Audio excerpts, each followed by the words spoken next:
നമ്മുടെ കരങ്ങൾ ഉയർത്തി കർത്താവിനെ ഒന്ന് മഹത്വപ്പെടുത്താമല്ലോ. ദൈവ തിരുനാമം ഈ അനുഗ്രഹിക്കപ്പെട്ട രാത്രിയിൽ വാഴ്ത്തപ്പെടട്ടെ. ഇവിടെ പ്രാർത്ഥനയോടെ സമാരംഭം കുറിച്ച ഈ യോഗങ്ങളുടെ പ്രഥമ രാത്രിയിൽ ദൈവത്തിൻ്റെ മാറ്റമില്ലാത്ത വചനവുമായിട്ട് നിങ്ങളെ അഭിസംബോധന ചെയ്യുവാൻ നമ്മുടെ എല്ലാവരുടെയും പ്രത്യാശയാകുന്ന യേശുക്രിസ്തുവിൻ്റെ നിർമ്മലമായ സുവിശേഷത്തിൻ്റെ വിളംബരങ്ങൾക്ക് ഏറെ വിശ്വാസങ്ങളുള്ള ഈ നാട്ടിൽ ഒരു രാത്രി സാക്ഷ്യം വഹിപ്പാൻ എനിക്കിവിടെ ലഭ്യമായ അവസരം ഒരു വലിയ ഭാഗ്യമായും പദവിയായും ഒക്കെ ഞാൻ കരുതുന്നു. കാലാവസ്ഥ ഈ രാത്രി വളരെ പ്രതികൂലമായിരുന്നു എങ്കിലും ഈ പ്രതികൂല കാലാവസ്ഥയിലും ഈ യോഗത്തിൻ്റെ പ്രഥമ രാത്രി ഇത്രത്തോളം അനുഗ്രഹമാക്കി തീർത്ത സർവശക്തനായ ദൈവത്തിന് എല്ലാ പുകഴ്ചകളും ആദരവുകളും അവിടുത്തെ പാദപീഠത്തിൽ പ്രാരംഭമായിട്ട് ഞാൻ അർപ്പണം ചെയ്യുന്നു. ഈ യോഗങ്ങൾക്ക് മുമ്പിൽ ദീർഘനാളുകളായി പ്രാർത്ഥിക്കുകയും അധ്വാനിക്കുകയും ചെയ്ത പ്രിയപ്പെട്ടവരുണ്ട്. നിങ്ങളുടെ പ്രയത്നങ്ങൾ വ്യർത്ഥമാകാതെ കർത്താവിൻ്റെ മഹത്വമുള്ള വേലയിൽ ഓരോ ദിവസവും വർദ്ധിച്ചു വരുന്നവരായിരിക്കാൻ നിങ്ങൾക്ക് ഇടവരട്ടെ എന്ന് ആശംസിക്കുകയും പ്രാർത്ഥിക്കുകയും ചെയ്യുന്നു. വളരെ അനുഗ്രഹീതവും മനോഹരമായ ആത്മീക സമ്മേളനത്തിൻ്റെ പ്രഥമ രാത്രിയിൽ ദൈവവചന പ്രഭാഷണത്തിന് എനിക്ക് പ്രകാരം ഒരവസരമൊരുക്കി തന്ന പ്രിയപ്പെട്ടവരോട് എൻ്റെ ഊഷ്മളമായ കൃതജ്ഞത ഞാൻ ഹൃദയം തൊട്ട് രേഖപ്പെടുത്തുന്നു. ഈ രാത്രിയിലെ ഈ മഹായോഗത്തിൻ്റെ ഏറ്റവും ബഹുമാനമുള്ള അധ്യക്ഷൻ, ഈ യോഗം പ്രാർത്ഥിച്ച് ദൈവകരങ്ങളിൽ സമർപ്പിച്ച ഇതിൻ്റെ ഏറെ ആദരണീയനായ ഉദ്ഘാടകൻ,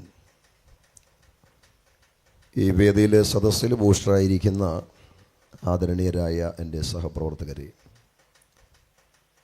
നല്ല ഗാനങ്ങളിലൂടെ ആരാധനയിൽ നമുക്ക് കൃത്യമായ പ്രോത്സാഹനം നൽകുന്ന ഈ ആത്മീക സമ്മേളനത്തിൻ്റെ പ്രധാന ഭാഗമായ ഗായക സംഘം,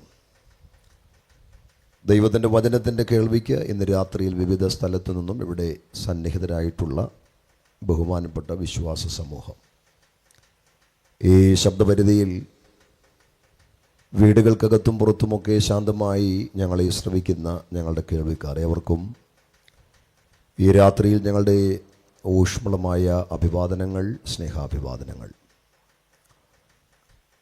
ഈ മീഡിയ പ്ലാറ്റ്ഫോമിലൂടെ ലോകത്തിൻ്റെ വിവിധ മുനമ്പുകളിൽ വിവിധ ടൈം സോണുകളിൽ ഞങ്ങളെ ശ്രദ്ധിക്കുന്ന ഞങ്ങളുടെ ഏറ്റവും പ്രിയപ്പെട്ട പ്രേക്ഷകരെയും വളരെ സന്തോഷത്തോടെ വന്ദനം ചെയ്യുവാൻ ഈ അവസരം ഞാൻ വിനിയോഗിക്കുന്നു. വിശേഷിച്ച് പ്രാർത്ഥനാധ്വനി എന്ന ഈ പ്രയർ ഗ്രൂപ്പ് ലോകത്തിൻ്റെ ഏതാണ്ട് 15ഓളം രാജ്യങ്ങളിൽ പന്തലിച്ച് കിടക്കുന്ന അനുഗ്രഹിക്കപ്പെട്ട ഒരു പ്രാർത്ഥന ഗ്രൂപ്പാണ് ഈ പ്രാർത്ഥനാധ്വനി. വിവിധ നിലകളിൽ ദൈവത്തിന് വേണ്ടി പ്രയോജനപ്പെടുന്ന അനുഗ്രഹീതരായ കർത്തൃദാസന്മാർ ഈ പ്രാർത്ഥന കൂട്ടായ്മയ്ക്ക് പിൻപിലുണ്ട്. ഇതിന് മുമ്പിൽ നിന്ന് നേതൃത്വം നൽകുന്ന ഏറ്റവും ബഹുമാനമുള്ള ബെൻസൺ പാസ്റ്ററെ വളരെ സന്തോഷത്തോടെ ഈ രാത്രിയിൽ ഓർക്കുന്നു. ഈ യോഗത്തെക്കുറിച്ച് കർത്തൃദാസനെ ഓർപ്പിച്ച ദിവസം മുതൽ പലപ്പോഴായി വിളിക്കുകയും പ്രാർത്ഥിക്കുകയും ഓർപ്പിക്കുകയും ചെയ്തിട്ടുണ്ട്. ഇന്ന് യോഗം തുടങ്ങുന്നതിന് മുമ്പ് ഈ കാലാവസ്ഥ വളരെ പ്രതികൂലമായിരുന്നു. ഞാനൊരു 5:30 ഈ സമീപ സ്ഥലത്ത് എത്തിയതാണ്. 5 മണിക്ക് ശേഷം 5:30 പെയ്ത മഴ ഭീകരമായിരുന്നു. ആ മഴയുടെ ഭീകരത കണ്ടപ്പോൾ ഈ യോഗത്തിൻ്റെ ഭാവി എന്താകുമെന്നൊരാശങ്ക എന്നെ വല്ലാണ്ട് ഭരിച്ചു. 8 മണിക്കെങ്കിലും ഈ യോഗം ആരംഭിക്കുമോ എന്ന് ഞാൻ ചിന്തിച്ച നിമിഷങ്ങളായിരുന്നു. ഇവിടെ വന്നപ്പോൾ എൻ്റെ എൻ്റെ ചിന്തകളെല്ലാം മാറിപ്പോയി. കാരണം ഞാൻ ഇമാജിനേഷൻ ചെയ്തതല്ല ഈ പന്തലിൽ കണ്ടത്. കാലാവസ്ഥ പ്രതികൂലമാണെങ്കിലും പ്രതികൂല കാലാവസ്ഥയിലും ഈ രാത്രി യോഗത്തിന് ഏതാണ്ട് കസേര നിറച്ച് ആളുകളുണ്ട്. ഇതെനിക്കൊരു വലിയ അത്ഭുതമായിട്ട് തോന്നുകയാണ്. കാലാവസ്ഥ അനുകൂലമാണെങ്കിലും സാധാരണ സുവിശേഷ യോഗങ്ങളുടെ പ്രഥമ രാത്രിയിൽ 8:15 എങ്ങും സമയം ലഭിക്കാറില്ല. കാലാവസ്ഥ ഇത്ര പ്രതികൂലമായിട്ടും 7:45 മുമ്പ് പ്രിയപ്പെട്ട സംഘാടകർ എനിക്ക് മൈക്ക് കൈത്തന്നു. അതും ഒരനുഗ്രഹമായിട്ട് ഞാൻ കരുതുന്നു. അപ്പോൾ ഈ പ്രതികൂല കാലാവസ്ഥയുടെ നടുവിലും ഈ യോഗം ഇത്ര അനുഗ്രഹമായി തീരാനുണ്ടായതിൻ്റെ പിമ്പിലെ കാരണം പ്രാർത്ഥനയാണ്. ഏതിനെയും നന്നാക്കുവാൻ പ്രാർത്ഥനയ്ക്ക് കഴിയും. പ്രാർത്ഥനയോളം വലിപ്പമുള്ള ശക്തി ലോകത്തിൽ വേറെ ഒന്നുമില്ല. ഈ സംഘടനയുടെ പേര് തന്നെ പ്രാർത്ഥനാ ധ്വനിയെന്നാണ്. ലോകത്തിൻ്റെ 15ഓളം രാജ്യങ്ങളിൽ അനേക അഭിഷക്തന്മാർ, അനേക വിശ്വാസ സമൂഹം ഇപ്പോഴും പ്രാർത്ഥനയിലാണ്. പ്രപഞ്ച ചരിത്രത്തിൽ ഏറ്റവും മൂർച്ചയേറിയ ആയുധം ഇവിടുത്തെ വികസിത രാഷ്ട്രങ്ങൾ കണ്ടുപിടിച്ച ആയുധങ്ങളല്ല, കൃപ പ്രാപിച്ച ദൈവജനത്തിൻ്റെ പ്രാർത്ഥനയാണ്. പ്രാർത്ഥിക്കുന്ന ദൈവത്തിൻ്റെ മക്കളെ പിശാച് എപ്പോഴും ഭയപ്പെടും. ഇന്ന് രാത്രിയിലും പ്രാർത്ഥിക്കുന്നൊരു ചെറിയ സമൂഹം ഈ പന്തലിലുള്ളത് ഓർത്ത് ഞാൻ ദൈവത്തിന് സ്തോത്രം ചെയ്യുകയാണ്. ഏതൊരു സംരംഭത്തിൻ്റെയും പിമ്പിൽ പ്രാർത്ഥനയുടെ ശക്തി ഉണ്ടെങ്കിൽ സാഹചര്യങ്ങൾ പ്രതികൂലമാണെങ്കിലും അത് 100% വിജയപ്രദമായി മാറും. പ്രാർത്ഥനയോടെ ആരംഭം കുറിച്ചതൊന്നും തകർന്ന ചരിത്രമില്ല. പ്രാർത്ഥനയോടെ ആരംഭം കുറിച്ചതെല്ലാം അനുഗ്രഹിക്കപ്പെട്ട ചരിത്രമേ ഉള്ളൂ. എൻ്റെ എല്ലാ ആശംസകളും ഈ പ്രാർത്ഥനാ ധ്വനി എന്ന പ്രാർത്ഥനാ ഗ്രൂപ്പിന് ഞാൻ നേരുകയാണ്. ആദരണീയരായ കർത്തൃദാസന്മാർ പലരും ഇന്ന് രാത്രിയിൽ ഇവിടെ സന്നിഹിതരായിട്ടുണ്ട്. അധ്യാപകരായിട്ട്, എഴുത്തുകാരായിട്ട്, പ്രഭാഷകരായിട്ട് അവർ ദൈവരാജ്യത്തിൻ്റെ മഹത്വത്തിന് വേണ്ടി ശോഭിച്ചുകൊണ്ടിരിക്കുന്നു. പതിറ്റാണ്ടുകളായി കർത്താവിൻ്റെ വേലിൽ അധ്യധ്വാനം ചെയ്ത അനുഭവ സമ്പന്നരാണ് അവർ. അവരുടെ നടുവിൽ ബലഹീനനാകുന്ന എനിക്ക് തിരുവെഴുത്തുമായിട്ട് നിൽപ്പാൻ ലഭ്യമായ അവസരം പ്രിയരെ ഒരു വലിയ ഭാഗ്യമായിട്ട് ഞാൻ കരുതുന്നു. പ്രിയ മനോജ് പാസ്റ്റർ ദൈവത്തെ മഹത്വപ്പെടുത്തുന്നു. ഈ സംഗതി ശുശ്രൂഷയ്ക്ക് വളരെ ശക്തമായി അദ്ദേഹം നേതൃത്വം നൽകുന്നു. ദീർഘവർഷങ്ങളുടെ ആത്മബന്ധം കർത്തൃദാസനുമായിട്ട് എനിക്കുണ്ട്. അങ്ങനെ വേദിയിലായിരിക്കുന്ന ആദരണീയരായ ഓരോ കർത്തൃദാസന്മാരെയും ഓർത്ത് ദൈവത്തെ മഹത്വപ്പെടുത്തുന്നു. ക്രിസ്തുവിനെനിക്ക് പ്രിയനായ പാസ്റ്റർ ജോൺസൺ ദാനിയേൽ, ഈ നാട്ടുകാരനാണ്, അദ്ദേഹം ഓഡിയൻസിൻ്റെ ഇടയിലുണ്ട്. കേരളത്തിൻ്റെ വിവിധ ഭാഗങ്ങളിലായിട്ട് ഒരു 3-4 പ്രവർത്തനങ്ങൾ ഞങ്ങൾക്കുണ്ട്. ഒരു 4-5 വേലക്കാരനോടൊപ്പമുണ്ട്. നെല്ലുമുകൾ കേന്ദ്രമാക്കി ഒരാരാധന ഞങ്ങൾ ആരംഭിച്ചിട്ടുണ്ട്. അവിടെ ശുശ്രൂഷയിലായിരിക്കുന്ന കർത്തൃദാസനാണ് ജോൺസൺ ദാനിയേൽ. 2 ആഴ്ചയ്ക്ക് അപ്പുറത്ത് നെല്ലുമുകൾ കേന്ദ്രമാക്കി ഞങ്ങൾ ഒരു സുവിശേഷ യോഗം നടത്തി. വളരെ അനുഗ്രഹമായി ദേശത്തിന് വിടുതലായി മാറി. അതെല്ലാം നന്ദിയോടെ ഓർക്കുന്നു. അങ്ങനെ പരിചിതരായിട്ടുള്ള, സുപരിചിതരായിട്ടുള്ള പല പ്രിയപ്പെട്ടവരും ഇന്ന് രാത്രി ഇവിടെ സന്നിഹിതരായിട്ടുണ്ട്. എല്ലാവരെയും ഓർത്ത് ദൈവത്തെ മഹത്വപ്പെടുത്തുന്നു. നമ്മുടെ കരങ്ങൾ ഉയർത്തി കർത്താവിനെ ഒന്ന് മഹത്വപ്പെടുത്താം.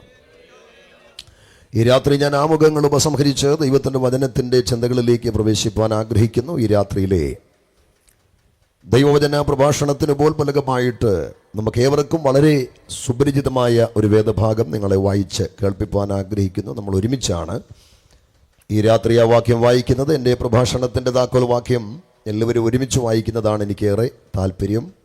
അതുകൊണ്ട് ബൈബിൾ കൊണ്ടുവന്നിട്ടുള്ളവർ ബൈബിൾ തുറന്ന് വിശുദ്ധ പൗലോസ് കൊരിന്ത്യർക്കെഴുതിയ 1-ാമത്തെ ലേഖനം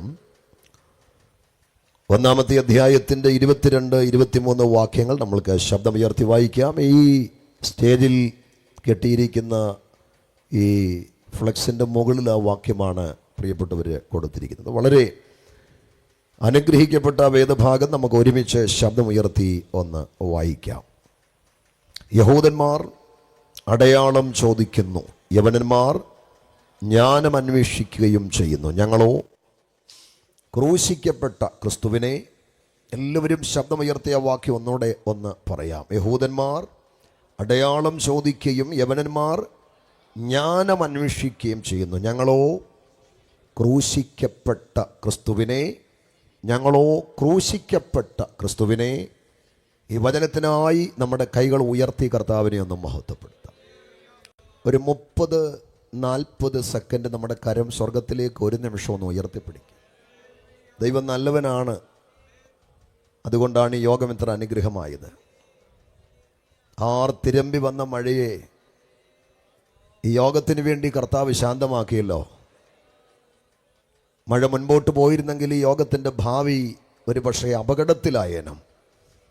ക്രൂശിതനായ ക്രിസ്തു ഈ ദേശത്ത് ഉയരണം എന്ന ദൈവ പദ്ധതിയുടെ ഭാഗമായതുകൊണ്ടാണ് കാലാവസ്ഥ പോലും ഇന്ന് രാത്രി ദൈവം നമുക്ക് അനുകൂലമാക്കിയത്. കരങ്ങളെല്ലാം ഒരു നിമിഷം ദൈവമുൻപാകെ ഒന്ന് ഉയർത്തിപ്പിടിക്കാം. പണ്ടുകാലത്ത് ഒരു യജമാനൻ തൻ്റെ ദാസനെ കാണുമ്പോൾ ആദ്യം ചെയ്യുന്നത് യജമാനൻ്റെ മുമ്പിൽ മുട്ടുകുത്തി കരം രണ്ടും ഉയർത്തിപ്പിടിക്കും. തൻ്റെ സ്നേഹനിധിയായ യജമാനൻ്റെ മുമ്പിൽ ഉയർത്തപ്പെട്ട നിഷ്കളങ്ക ദാസൻ്റെ കരം യജമാനനോട് 3 കാര്യമാണ് പറയുന്നത്. 1, യജമാനനെ എൻ്റെ കരം ശൂന്യമാണ്. 2, യജമാനനെ ഞാൻ പൂർണ്ണമായും നിനക്ക് കീഴ്പ്പെട്ടിരിക്കുന്നു. 3, യജമാനനെ നിനക്കിഷ്ടമുള്ളതുപോലെ എന്തും എന്നിൽ ചെയ്യാം. പാപത്തിൻ്റെ ഭീകരമായ അടിമത്തത്തിൽ നിന്നും ചുടുചോര വില കൊടുത്ത് നമ്മെ വീണ്ടെടുത്ത നമ്മുടെ വലിയ യജമാനൻ ഇന്ന് രാത്രി പരിവാര സമുന്നതനായി നമ്മുടെ നടുവിൽ വന്നിട്ടുണ്ട്. ആ യജമാനൻ്റെ മുമ്പിൽ ഇന്ന് രാത്രി നമ്മുടെ കരമുയർന്നിരിക്കുമ്പോൾ ആ വലിയ യജമാനൻ ഇന്ന് രാത്രി നമ്മുടെ കരത്തിൻ്റെ ശൂന്യതകൾ അറിയും, നമ്മുടെ സമർപ്പണത്തിൻ്റെ ആഴം അറിയും. അവൻ ഇന്ന് രാത്രി നമ്മെ വെറുതെ വിടുകയില്ല. അവൻ ഇന്ന് രാത്രി നമ്മെ ചേർത്ത് പിടിച്ച് നമ്മുടെ കരത്തിൽ തന്ന് അവൻ ഇന്ന് രാത്രി നമ്മെ മടക്കി അയക്കും. ഒരുമിച്ച് നമുക്ക് അല്പനിമിഷം ഒന്ന് സ്തോത്രം ചെയ്യാം. ദൈവത്തിനും മഹത്വം, ദൈവത്തിനും മഹത്വം. കാൽവരി ദർശനം കാണുന്നൻ മുൻപിലായി. കൈകളൊന്ന് ഉയർത്തി. കാൽവരി ദർശനം കാണുന്നൻ മുൻപിലായി. അൻപിനാലുള്ളവും കണ്ണും നിറയും അൻപിനാലുള്ളവും കണ്ണും നിറയും കൈകളൊന്ന് ഉയർത്തി. കാൽവരി ദർശനം കാണുന്നൻ മുൻപിലായി. കാൽവരി ദർശനം കാണുന്നൻ മുൻപിലായി. അൻപിനാലുള്ളവും കണ്ണും നിറയും അൻപിനാലുള്ളവും കണ്ണും നിറയും നിന്നനുഗ്രഹങ്ങൾ എന്നിൽ നീ തന്നതാ. നിന്നനുഗ്രഹങ്ങൾ എന്നിൽ നീ തന്നതാ. നിന്നുടെ വന്ദനം എന്നുമൻ ഗാനമാ. നിന്നുടെ വന്ദനം എന്നുമൻ ഗാനമാ. വന്ദനമേ യേശു രക്ഷകനൻ നായകനേ. വന്ദനമേ വന്ദനമേ വന്ദനത്തിനെന്നും യോഗ്യനേ. വന്ദനത്തിനെന്നും യോഗ്യനേ. ഞങ്ങളുടെ പിതാവേ, നല്ല രാത്രിക്കായി സ്തോത്രം. കാൽവറിയുടെ ഉജ്ജ്വലമായ ദർശനത്തെ ഇന്ന് രാത്രി വിശ്വാസത്തിൻ്റെ കണ്ണുകളാൽ കാണാൻ, ആ ദർശനത്തെ ഇന്ന് രാത്രിയിൽ ഇവിടെ ഉയർത്താൻ അവിടുത്തെ അഭിഷേകം ഞങ്ങളുടെ മേൽ പകരണമേ. വചനത്തെ തൃക്കരത്തിൽ തരുമ്പോൾ ഇന്ന് രാത്രി ഇതിനെ വാഴ്ത്തി വിശുദ്ധീകരിച്ച് ജീവൻ്റെ അപ്പമായിട്ട് ഞങ്ങൾക്ക് തരണം. ഞങ്ങളോട് തിരുവായി മൊഴിയണമേ. ദേശത്തോട് ഇന്ന് രാത്രിയിൽ ഇടപെടണമേ. ചില ഹൃദയങ്ങൾ ഇന്ന് രാത്രി അങ്ങേക്കായി തുറക്കപ്പെടാൻ, ചില പേരുകൂടെ ജീവപുസ്തകത്തിൻ്റെ താളിൽ എഴുതുവാൻ ഉയരുന്ന സന്ദേശത്തിൻ്റെ പിമ്പിൽ അവിടുത്തെ കരം ചലിക്കണം. വചനത്തിൻ്റെ പ്രകാശനങ്ങൾക്ക് വിരോധമായി ഉയർന്നു നിൽക്കുന്ന സകലവിധ ഉയർച്ചകളെയും അങ്ങ് തന്നെ ശാസിച്ച് അന്തരീക്ഷം ഞങ്ങൾക്ക് അനുകൂലമാക്കണം. യേശു മൂലം അപേക്ഷിക്കുന്നു, കേൾക്കണമേ പിതാവേ. കരമൊന്ന് ഉയർത്തി കർത്താവിനെ മഹത്വപ്പെടുത്താം. വളരെ പ്രാർത്ഥനയോടെ നിങ്ങൾ എന്നെ ശ്രദ്ധിക്കുക. എൻ്റെ സന്ദേശത്തിൻ്റെ പരിവസാന നിമിഷം നമുക്ക് എല്ലാവർക്കും എഴുന്നേറ്റ് ഇപ്പം ഞാൻ പാടിയ പാട്ട് ഒന്നിച്ച് പാടി ദൈവത്തെ മഹത്വപ്പെടുത്തി നമുക്ക് മടങ്ങണം. ഈ രാത്രിയിലെ ദൈവവചന പ്രഭാഷണത്തിന് ഉപോത്ബലകമായി നമ്മൾ ഒന്നിച്ചു വായിച്ച ഈ വാക്യം നമുക്ക് ഏവർക്കും വളരെ പരിചിതമാണ്. എൻ്റെ സഹപ്രവർത്തകരായ പ്രിയപ്പെട്ടവർക്ക് ഈ വേദഭാഗങ്ങളേറെ സുപരിചിതമാണെന്ന് എനിക്കറിയാം. എന്നെ സംബന്ധിച്ച് ഈ വചനം ഒരു പുതിയ വചനമല്ല, സന്ദേശവും പുതിയ സന്ദേശമല്ല. ദൈവവചന പ്രഭാഷണത്തിന് എനിക്ക് ലഭിക്കുന്ന പ്ലാറ്റ്ഫോമുകളിൽ, നിയോഗം ലഭിക്കുന്ന പലയിടങ്ങളിൽ ഞാൻ കൈകാര്യം ചെയ്തു വരുന്ന ഏറെ ശ്രദ്ധേയമായൊരു വചനമാണ് ഇന്ന് രാത്രിയിൽ നമ്മൾ വായിച്ചത്. വിശുദ്ധ സ്ലീഹൻ കൊരിന്ത്യർക്ക് എഴുതിയ ഒന്നാമത്തെ ലേഖനം 1-ാം അധ്യായത്തിൻ്റെ 22-23 വചനങ്ങളാണത്. ഈ വാക്യത്തിൻ്റെ വിശദീകരണത്തിലേക്ക് തീർച്ചയായിട്ടും ഞാൻ കടക്കാം. അതിനു മുമ്പ് ഈ ലേഖനത്തെക്കുറിച്ച് ആമുഖമായിട്ട് ഒരു വാക്ക് ഒന്ന് പറഞ്ഞ് ഈ വിഷയത്തിൻ്റെ വിശദീകരണത്തിലേക്ക് വരാം. ഈ കൊരിന്ത്യർക്ക് എഴുതിയ പ്രഥമ ലേഖനം നാം ഒന്ന് ധ്യാനിച്ച് വായിച്ചാൽ, ധന്യനായ പൗലോസിന് ദൈവം നൽകിയ ഉജ്ജ്വലമായ വെളിപ്പാടുകളുടെ ഒരു സമാഹാരമാണ് കൊരിന്ത്യർക്ക് എഴുതിയ ഒന്നാമത്തെ ലേഖനം. ഈ ലേഖനം 1 മുതൽ അവസാനം വരെയുള്ള അധ്യായങ്ങൾ ധ്യാനപൂർവം നാം കൈകാര്യം ചെയ്താൽ പൗലോസിന് ദൈവം നൽകിയ ഉന്നതമായ ഒരുപാട് വെളിപ്പാടുകൾ ഈ ലേഖനത്തിൽ നമുക്ക് കാണുവാൻ കഴിയും. മരണത്തെക്കുറിച്ച് തനിക്ക് ലഭിച്ച വെളിപ്പാടുകൾ, മരണാനന്തര ജീവിതത്തെക്കുറിച്ച് തനിക്ക് ലഭിച്ച വെളിപ്പാടുകൾ, നിത്യതയെക്കുറിച്ച് തനിക്ക് ലഭിച്ച വെളിപ്പാടുകൾ, സ്വർഗത്തെക്കുറിച്ച് തനിക്ക് ലഭിച്ച വെളിപ്പാടുകൾ, കുടുംബത്തെക്കുറിച്ച്, വിവാഹ ജീവിതത്തെക്കുറിച്ച് തനിക്ക് ലഭിച്ച വെളിപ്പാടുകൾ, മാത്രമല്ല തിരുവത്താഴത്തെക്കുറിച്ച് തനിക്ക് ലഭിച്ച വെളിപ്പാടുകൾ, ക്രൂശിനെ കുറിച്ച്, ക്രൂശിക്കപ്പെട്ടവനെ കുറിച്ച് തനിക്ക് ലഭിച്ച വെളിപ്പാടുകൾ. ഇങ്ങനെ പൗലോസിന്റെ പ്രാർത്ഥനാ മുറിയിൽ മഹാദൈവം തനിക്ക് പ്രകാശിപ്പിച്ചു കൊടുത്ത ഉജ്ജ്വലമായ വെളിപ്പാടുകളുടെ ഒരു മനോഹരമായ സമാഹാരമാണ് കൊരിന്ത്യർക്ക് എഴുതിയ ഒന്നാമത്തെ ലേഖനം. ഈ ലേഖനം പല പ്രാവശ്യം ഞാൻ ആവർത്തിച്ചു വായിച്ചപ്പോൾ ഞാൻ തന്നെ അതിശയിച്ചു പോയി. ദൈവമേ, ഈ മനുഷ്യൻ എവിടുന്നാണ് ഇത്ര ആഴമായ വെളിപ്പാട് ലഭിച്ചത്? പ്രത്യേകിച്ച് തിരുവത്താഴത്തെക്കുറിച്ചൊക്കെ പൗലോസിന് ലഭിച്ച വെളിപ്പാടുകൾ എത്ര ഉജ്ജ്വലമാണ്, എത്ര ഉന്നതമാണ്. ഞാൻ കർത്താവിങ്കിൽ നിന്ന് പ്രാപിക്കുകയും നിങ്ങൾക്ക് ഏൽപ്പിക്കുകയും ചെയ്ത് തന്നത് എന്തെന്നാൽ, അല്ലേ, അവനെ കാണിച്ചു കൊടുത്ത രാത്രിയിൽ അവൻ അപ്പമെടുത്ത് സ്തോത്രം ചൊല്ലി, ഇത് നിങ്ങൾക്ക് വേണ്ടി നുറുക്കപ്പെട്ട എൻ്റെ ശരീരം. അതുകൊണ്ടും തന്നെ അവൻ അത്താഴം കഴിഞ്ഞ് പാനപാത്രം എടുത്തു. ഈ പാനപാത്രം എൻ്റെ രക്തത്തിൽ പുതിയ നിയമം. ഓടിച്ചു വായിച്ചാൽ നമുക്ക് പെട്ടെന്ന് മനസ്സിലാക്കാൻ പറ്റത്തില്ല. പ്രാർത്ഥനയോടെ, ദൈവസാന്നിധ്യ ബോധത്തോടെ ആ ഭാഗമൊക്കെ ധ്യാനിച്ചാൽ ഈ വിഷയത്തെക്കുറിച്ചൊക്കെ പൗലോസിന് ലഭിച്ച വെളിപ്പാടുകൾ എത്ര ഉജ്ജ്വലമാണ്. ഞാൻ ചിന്തിക്കുകയായിരുന്നു, അന്ത്യത്താഴ സമയം യേശുക്രിസ്തുവിന്റെ ഒപ്പം ശിഷ്യന്മാർക്കൊപ്പം പൗലോസ് ഇല്ലായിരുന്നു. അന്ന് താൻ വിശ്വാസത്തിലേക്ക് വന്നിട്ടില്ല. മതഭ്രാന്തമുണ്ട്. ക്രിസ്തുമാർഗക്കാരെ മുച്ചൂടും മുടിക്കുവാൻ ഓടി നടന്നൊരു കാലമായിരുന്നു അത്. അന്ത്യത്താഴ സമയത്ത് ശിഷ്യന്മാർക്കൊപ്പം കർത്താവിനൊപ്പം ഇല്ലാതിരുന്ന പൗലോസിന് പിന്നീട് തിരുവത്താഴത്തെക്കുറിച്ച് എവിടുന്നാണ് ഈ ആഴമായ വെളിപ്പാട് ലഭിച്ചത്? എവിടുന്ന് ലഭിച്ചു? അത് അദ്ദേഹം തന്നെ പറയുന്നുണ്ട്. എങ്ങൊന്നും ലഭിച്ചതല്ല, ഒരു മനുഷ്യന്റെ കയ്യിൽ നിന്നും കിട്ടിയതല്ല, പിന്നെ ഞാൻ കർത്താവിങ്കിൽ നിന്നും പ്രാപിച്ചതാണ്. ഇന്ന് രാത്രി കർത്താവിങ്കിൽ നിന്നും പ്രാപിക്കുവാൻ തളയ്ക്കുന്നൊരു മനസ്സകത്തുണ്ടെങ്കിൽ ആർക്കും വെളിപ്പെടുത്തി കൊടുത്തിട്ടില്ലാത്തത് ദൈവം നിനക്ക് വെളിപ്പെടുത്തി തരും.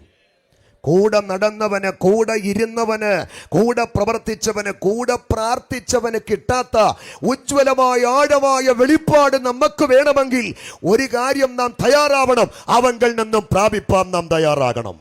അതൊന്നുകൂടെ ഞാൻ ആവർത്തിക്കുകയാണ്. ഈ ദിവസങ്ങളിൽ മനുഷ്യനിൽ നിന്നല്ല, കർത്താവിങ്കിൽ നിന്ന് പ്രാപിക്കാൻ ആഗ്രഹമുള്ളൊരു ഹൃദയം നമുക്കുണ്ടെങ്കിൽ ആർക്കും വെളിപ്പെടുത്തി കൊടുത്തിട്ടില്ലാത്തത് ദൈവം നമുക്ക് വേണ്ടി വെളിപ്പെടുത്തി തരും. അങ്ങനെ പൗലോസ് കർത്താവിങ്കിൽ നിന്നും പ്രാപിച്ച ഉന്നതമായ വെളിപ്പാടുകളുടെ സമാഹാരമാണ് കൊരിന്ത്യർക്ക് എഴുതിയ 1-ാമത്തെ ലേഖനം. ഈ പ്രഥമ അധ്യായത്തിൽ പൗലോസ് ക്രൂശിതനെ കുറിച്ച് പ്രാപിച്ച വെളിപ്പാട് ഇവിടെ രേഖപ്പെടുത്തുകയാണ്. എന്താണത്? യഹൂദന്മാർ അടയാളം ചോദിക്കുന്നു, യവനന്മാർ ജ്ഞാനം അന്വേഷിക്കുന്നു. പൗലോസ് പറയുകയാണ്, ഞങ്ങളോ ക്രൂശിക്കപ്പെട്ട ക്രിസ്തുവിനെ. അപ്പൊ യഹൂദന്മാർക്ക് അടയാളം അന്വേഷിപ്പാനുള്ളപ്പോൾ, യവനന്മാർക്ക് ജ്ഞാനം അന്വേഷിപ്പാനുള്ളപ്പോൾ പൗലോസ് പറയുന്നു, എനിക്ക് പ്രസംഗിക്കുവാൻ ഒരേ ഒരാൾ, അത് ക്രൂശിക്കപ്പെട്ട ക്രിസ്തു മാത്രമാണ്. പ്രാർത്ഥനയോടെ സമാരംഭം കുറിച്ച യോഗ പരമ്പരയുടെ പ്രഥമ രാത്രിയിൽ എനിക്കും പ്രസംഗിക്കുവാൻ ഇവിടെ ഒരേ ഒരാൾ, അത് ക്രൂശിക്കപ്പെട്ട ക്രിസ്തു മാത്രമാണ്. അങ്ങനെയെങ്കിൽ മനോഹരമായി യോഗത്തിൻ്റെ പ്രാരംഭ രാത്രിയിൽ എൻ്റെ എളിയ പ്രഭാഷണത്തിന് നിങ്ങളുടെ അനുവാദത്തോടെ ഞാനൊരു തലക്കെട്ട് കൊടുക്കുവാൻ ഈ അവസരം വിനിയോഗിക്കുകയാണ്. ക്രൂശിക്കപ്പെട്ടവനായ ക്രിസ്തു. അപ്പൊ ഇന്ന് രാത്രി അല്പനിമിഷം നാം ഒരുമിച്ച് ധ്യാനിക്കാൻ പോകുന്ന ദൂത് മറന്നു പോകരുത്. ക്രൂശിക്കപ്പെട്ട ക്രിസ്തു. ഇന്ന് ലോക ചരിത്രത്തിൽ ഏറ്റവും അധികം ഭാഷകളിൽ, ഏറ്റവും അധികം മാധ്യമങ്ങളിലൂടെ, ഏറ്റവും അധികം പ്രഭാഷകരിലൂടെ പ്രസംഗിക്കപ്പെട്ടുകൊണ്ടിരിക്കുന്ന കിടയറ്റ കരുത്തുറ്റൊരു വിഷയമാണ് ക്രൂശിക്കപ്പെട്ട ക്രിസ്തു. ഇവിടെ എത്ര മഹാന്മാർ ജനിച്ചിട്ടുണ്ട്, എത്ര മഹാരഥന്മാർ വന്നിട്ടുണ്ട്, എത്ര മഹാസാമ്രാട്ടുക്കൾ വാണിട്ടുണ്ട്. അവരൊക്കെ ഭൂതകാല ഗർത്തങ്ങളിലേക്ക് മറഞ്ഞു. അവരുടെ പിന്നണികൾ പലരും വർത്തമാന കാലത്തിന്റെ പടവുകൾ ചവിട്ടി ഇറങ്ങി അപ്രത്യക്ഷരായിക്കൊണ്ടിരിക്കുക. എന്നാൽ ലോക ചരിത്രത്തിൽ ഇന്ന് ഏറ്റവും അധികം ഭാഷകളിലൂടെ, ഏറ്റവും അധികം മാധ്യമങ്ങളിലൂടെ, അവനിവിടെ എല്ലാ കോണുകളിലും പ്രസംഗിക്കപ്പെടുന്ന ഏക വിഷയമാണ് ക്രൂശിക്കപ്പെട്ടവനായ ക്രിസ്തു. ഇവിടെയും ഇന്ന് രാത്രിയിൽ നമ്മൾ ഉയർത്തുന്നത് മറ്റൊന്നുമല്ല, ആരെയാണ്? ക്രൂശിക്കപ്പെട്ട ക്രിസ്തുവിനെയാണ്. എന്തുകൊണ്ട് നമ്മൾ ലോകത്തോട് ക്രൂശിക്കപ്പെട്ട ക്രിസ്തുവിനെ പ്രസംഗിക്കുന്നു? ക്രൂശിക്കപ്പെട്ട ക്രിസ്തുവിനെ ലോകത്തോട് പ്രസംഗിക്കുന്നതിന്റെ പിമ്പിലെ കാരണങ്ങൾ ഏറെയാ. എല്ലാം നിരത്തുന്നില്ല, 1-2 കാരണങ്ങൾ പറഞ്ഞ് ഈ വിഷയത്തിലേക്ക് വന്ന് അവസാനിപ്പിക്കാം. ഒരു 10-12 വർഷങ്ങൾക്കപ്പുറത്ത് എനിക്കുണ്ടായ ഒരനുഭവം ഒന്ന് ചുവടെ ചേർത്ത് ഈ വിഷയത്തിന്റെ ഗൗരവമേറിയ ഭാഗത്തേക്ക് വരാം. എൻ്റെ ഓർമ്മ ശരിയാണെങ്കിൽ ഒരു 12 വർഷങ്ങൾക്കപ്പുറത്ത് കേരളക്കരയിലെ അത്യാവശ്യം തിരക്കുള്ളൊരു പട്ടണത്തിന്റെ ഹൃദയഭാഗത്ത് നട്ടുച്ച നേരത്തെ ഏതാണ്ട് ഒരു 40 മിനിറ്റ് ഒരു പരസ്യയോഗത്തിൽ ഞാൻ പ്രസംഗിച്ചു. കാക്കക്കിരിക്കാൻ തണലില്ല, എരിപൊരിക്കുന്ന വെയിലത്ത് 40 മിനിറ്റോളം പ്രസംഗിച്ചു. എന്റെ പ്രസംഗം അവസാനിപ്പിച്ച് സംഘാടകർക്ക് മൈക്ക് കൊടുത്ത് അല്പം വെള്ളം കുടിക്കാൻ വണ്ടിക്കടുത്തേക്ക് നടന്നു പോകുമ്പോൾ പുറകിലൂടെ വന്ന ആരോ എൻ്റെ തോളിലൊന്ന് തട്ടി. തോളിൽ തട്ടിയത് പരസ്യയോഗത്തിന്റെ സംഘാടകരിൽ ആരെങ്കിലും ആയിരിക്കുമെന്ന് കരുതി തിരിഞ്ഞു നോക്കിയപ്പോൾ അവരാരുമല്ല, ആരോഗ്യദൃഢകായനും സുമുഖനുമായ ഒരു ചെറുപ്പക്കാരൻ എൻ്റെ പുറകിൽ ചിരിച്ചുകൊണ്ട് നിൽക്കുക. ആ ചെറുപ്പക്കാരൻ്റെ ചുണ്ടിൽ വിരിഞ്ഞ പുഞ്ചിരിക്ക് ഒരുതരം പരിഹാസച്ചുവയുണ്ട്, പുച്ഛഭാവമുണ്ട്. പുച്ഛഭാവം കലർന്ന ചുവ കലർന്ന ചിരിയോടെ ആ ചെറുപ്പക്കാരൻ കുറച്ചു നേരം എന്നെ നോക്കിയിട്ട് ഒരു 3 ചോദ്യം അദ്ദേഹം ചോദിച്ചു. ആ 3 ചോദ്യം ഇപ്പോഴും എൻ്റെ ചങ്കിൽ ചാട്ടുളി പോലെ തളച്ചു കയറിയിരിപ്പുണ്ട്. ചോദ്യം 1, നാണമില്ലടോ തനിക്ക്? ചോരയ്ക്ക് ചൂടുള്ള പ്രായം, ആരോഗ്യമുള്ള പ്രായം, പ്രാപ്തിയുള്ള പ്രായം, വല്ല പണിയെടുത്ത് ജീവിക്കേ? അടുത്ത ചോദ്യം, അല്ല നിങ്ങൾ എല്ലായിടത്തും എന്തുകൊണ്ടാണ് ഈ മൈക്ക് വെച്ച് കെട്ടി യേശു യേശു യേശു എന്ന് മാത്രം പ്രസംഗിച്ച് നടക്കുന്നത്? നട്ടുച്ച നേരത്ത് ആരോഗ്യവാനായ ചെറുപ്പക്കാരൻ എന്റെ മുഖത്ത് നോക്കി ചോദിച്ച ആ ചോദ്യത്തിന് മറുപടി പറയാൻ സാഹചര്യം എന്നെ അനുവദിച്ചില്ല. അഥവാ മറുപടി പറഞ്ഞാൽ ആ മറുപടി ഒരു സംഘർഷമായി മാറും. ആ ഉച്ചയ്ക്ക് ആ ചെറുപ്പക്കാരൻ എന്നെ നോക്കി ചോദിച്ച ചോദ്യത്തിന് മറുപടി പറയാൻ ആ സാഹചര്യം എന്നെ അനുവദിച്ചില്ലെങ്കിലും ആ ചോദ്യം ഒരു ചാട്ടുളി പോലെ എൻ്റെ ചങ്കിൽ തുളച്ചു കയറി. ആ ചോദ്യം എന്നെ കൊണ്ടെത്തിച്ചത് എൻ്റെ ധ്യാനമുറിയിലാണ്. ആ ചോദ്യം എൻ്റെ പ്രാർത്ഥനാ പായിൽ എൻ്റെ മുഴങ്കാലുകൾ മടക്കിപ്പിച്ചു. ആ ചോദ്യം എൻ്റെ പ്രത്യാശയ്ക്ക് ആധാരമായ തിരുവെഴുത്തിന്റെ മുമ്പിൽ മണിക്കൂറുകൾ പിടിച്ചിരുത്തി. ആ ചോദ്യത്തിൽ ഉൾക്കൊണ്ട ആവേശമാണ് പിന്നിട്ട 10 വർഷം ക്രൂശിക്കപ്പെട്ട ക്രിസ്തു എന്ന ഗൗരവമേറിയ വിഷയത്തിലേക്ക് എന്നെ കരം പിടിച്ച് നടത്തിയത്. ഞങ്ങളോ ക്രൂശിക്കപ്പെട്ട ക്രിസ്തുവിനെ പ്രസംഗിക്കുന്നു. എന്തുകൊണ്ട് ഞങ്ങൾ ലോകത്തോട് ക്രൂശിക്കപ്പെട്ട ക്രിസ്തുവിനെ പ്രസംഗിക്കുന്നു? യേശു ക്രിസ്തുവിന്റെ ക്രൂശ് മരണത്തിലൂടെ നിവർത്തിയായ ഏതാണ്ട് 1 ഡസനിലധികം കാര്യങ്ങളുണ്ട്. അത് ഞാനൊരൊറ്റ ശ്വാസത്തിലൊന്ന് പറഞ്ഞു കേൾപ്പിച്ചിട്ട് ഈ വാക്യത്തിന്റെ വിശദീകരണത്തിലേക്ക് വരാം. എന്തുകൊണ്ട് ഞങ്ങൾ ലോകത്തോട് ക്രൂശിക്കപ്പെട്ട ക്രിസ്തുവിനെ പ്രസംഗിക്കുന്നു? കാരണം യേശു ക്രിസ്തുവിന്റെ ക്രൂശ് മരണത്തിലൂടെ നിവർത്തിയായത് 12ലധികം കാര്യങ്ങളാണെന്ന് കേട്ടേ. 1, ക്രിസ്തുവിന്റെ കഷ്ടാനുഭവങ്ങളെ കുറിച്ചുള്ള എല്ലാ തിരുവെഴുത്തുകളും അവിടുത്തെ ക്രൂശ് മരണത്തിലൂടെ നിവർത്തിയായി. 2, അവിടുത്തെ ക്രൂശ് മരണത്തിലൂടെ സാത്താൻ സമ്പൂർണമായി പരാജയപ്പെട്ടു. 3, അവിടുത്തെ ക്രൂശ് മരണത്തിലൂടെ യഹൂദരും പുറംജാതിക്കും ഇടയിലുള്ള വേർപാടിന്റെ നടിച്ചുവര് അവിടുന്ന് ഇടിച്ചു കളഞ്ഞു. 4, അവിടുത്തെ ക്രൂശ് മരണത്തിലൂടെ പിതാവിങ്കലേക്ക് നമുക്ക് ധാരാളമായി പ്രവേശനം ലഭിച്ചു.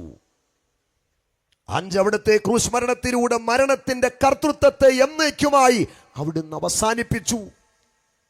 6, അവിടുത്തെ ക്രൂശ് മരണത്തിലൂടെ ക്രിസ്തു ബലഹീനനല്ല, തികഞ്ഞവനായി. 7, യേശു ക്രിസ്തുവിന്റെ ക്രൂശ് മരണത്തിലൂടെ മരണത്തിന്റെ മഹാഭീതിയെ അവിടുന്ന് എന്നേക്കുമായി തുടച്ചു മാറ്റി. 8, അവിടുത്തെ ക്രൂശ് മരണത്തിലൂടെ സർവപാപത്തിനും ശാശ്വതമായ പരിഹാരം വരുത്തി. 9, അവിടുത്തെ ക്രൂശ് മരണത്തിലൂടെ മനുഷ്യനും ദൈവവും തമ്മിൽ മഹാനിരപ്പ് വരുത്തി. 10, അവിടുത്തെ ക്രൂശ് മരണത്തിലൂടെ എല്ലാവർക്കും വേണ്ടിയുള്ള മരണശിക്ഷ കർത്താവ് അനുഭവിച്ചു. 12, അവിടുത്തെ ക്രൂശ് മരണത്തിലൂടെ മഹാദൈവത്തിന്റെ നീതി നിറവേറ്റപ്പെട്ടു.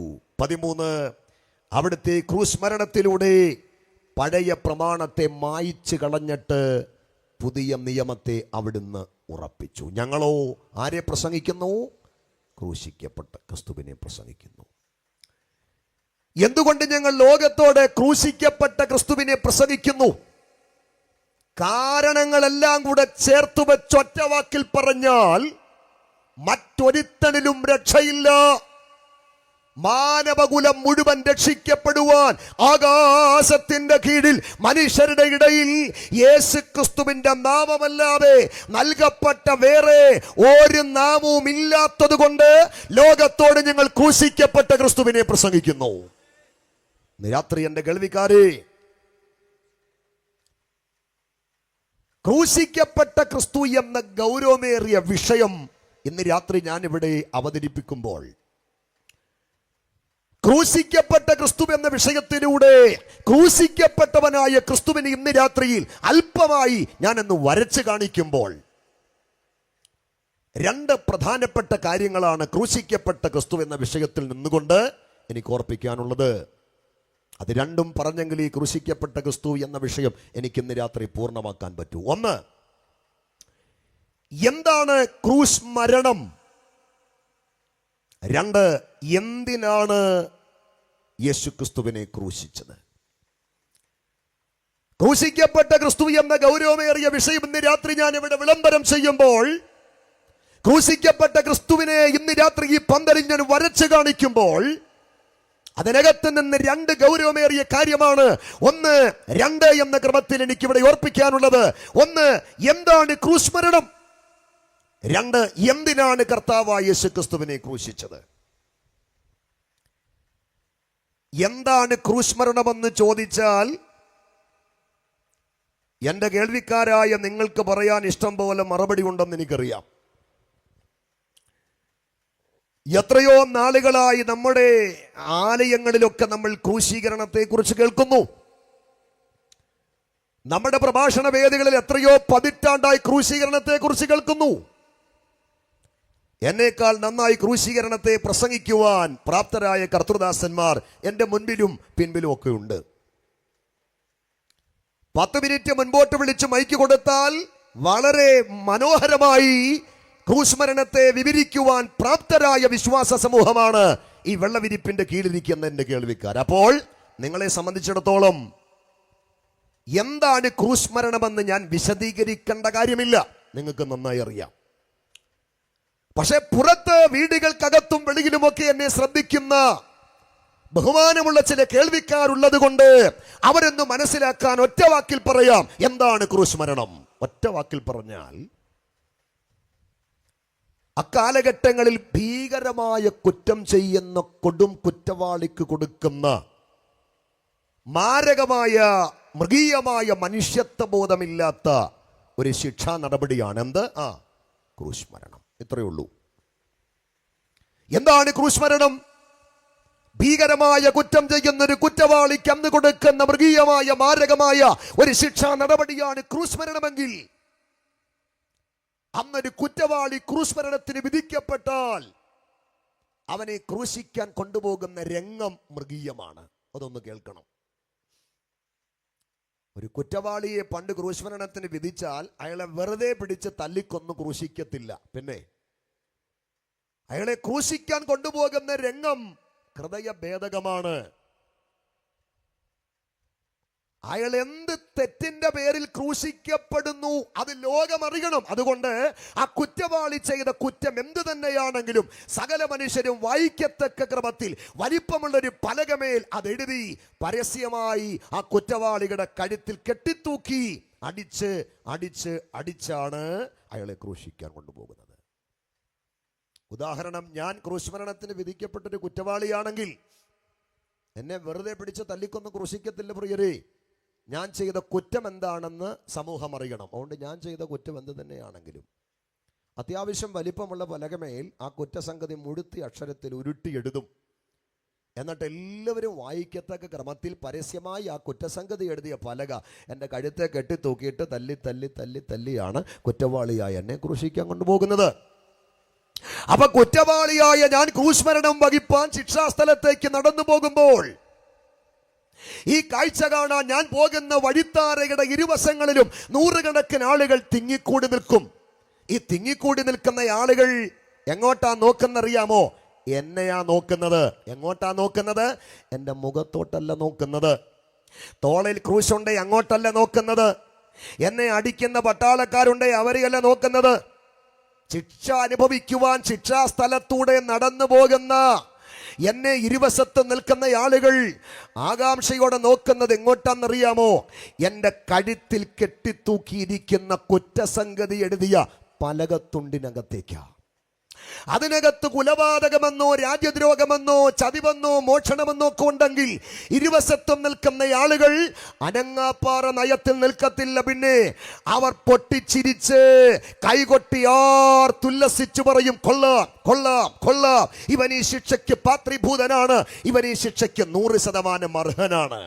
എന്നെ കേൾക്കുന്ന സഹൃദയരെ, ഭീകരമായ കുറ്റം ചെയ്യുന്ന കുറ്റവാളിക്ക് കൊടുക്കുന്ന ശിക്ഷയാണ് ക്രൂശ് മരണമെങ്കിൽ, ഒരു കുറ്റവാളിയെ ക്രൂശിക്കാൻ കൊണ്ടുപോകുമ്പോൾ അവൻ ചെയ്ത കുറ്റം പലകമേൽ എഴുതി പരസ്യമായി അവന്റെ കഴുത്തിൽ കെട്ടിത്തൂക്കി അടിച്ചടിച്ചടിച്ചാണ് അവനെ ക്രൂശിക്കാൻ കൊണ്ടുപോകുന്നതെങ്കിൽ, ഇന്നേക്ക് 2026 ആണ്ടുകൾക്കപ്പുറത്ത് 33.5 വയസ്സുള്ള ആരോഗ്യദൃഢകായനായ ഒരു യൗവനക്കാരനെ ക്രൂശിക്കാൻ പാലസ്തീന്റെ മണ്ണിടിഞ്ഞ മൺപാതകളിലൂടെ അടിച്ച് അടിച്ച് അടിച്ച് അടിച്ച് കാൽവറിയിലേക്ക് കൊണ്ടുപോവുകയാണ്. ആ നടന്നു പോകുന്ന യൗവനക്കാരൻ ആരാന്നറിയാമോ? മറ്റാരുമല്ല, ഇന്ന് രാത്രി എന്റെ പ്രസംഗത്തിന്റെ കാരണക്കാരനായ നസ്രയനാകുന്ന യേശുക്രിസ്തുവാണ്. ധ്യാനപീഠത്തിൽ നിന്നുകൊണ്ട് ക്രൂശുമായി ഗാഗുൽത്തയിലേക്ക് പോകുന്ന നസ്രായനെ പുറംകണ്ണ് കൊണ്ടല്ല, ഹൃദയ കണ്ണുകൊണ്ട് ഞാനൊന്ന് കണ്ടു.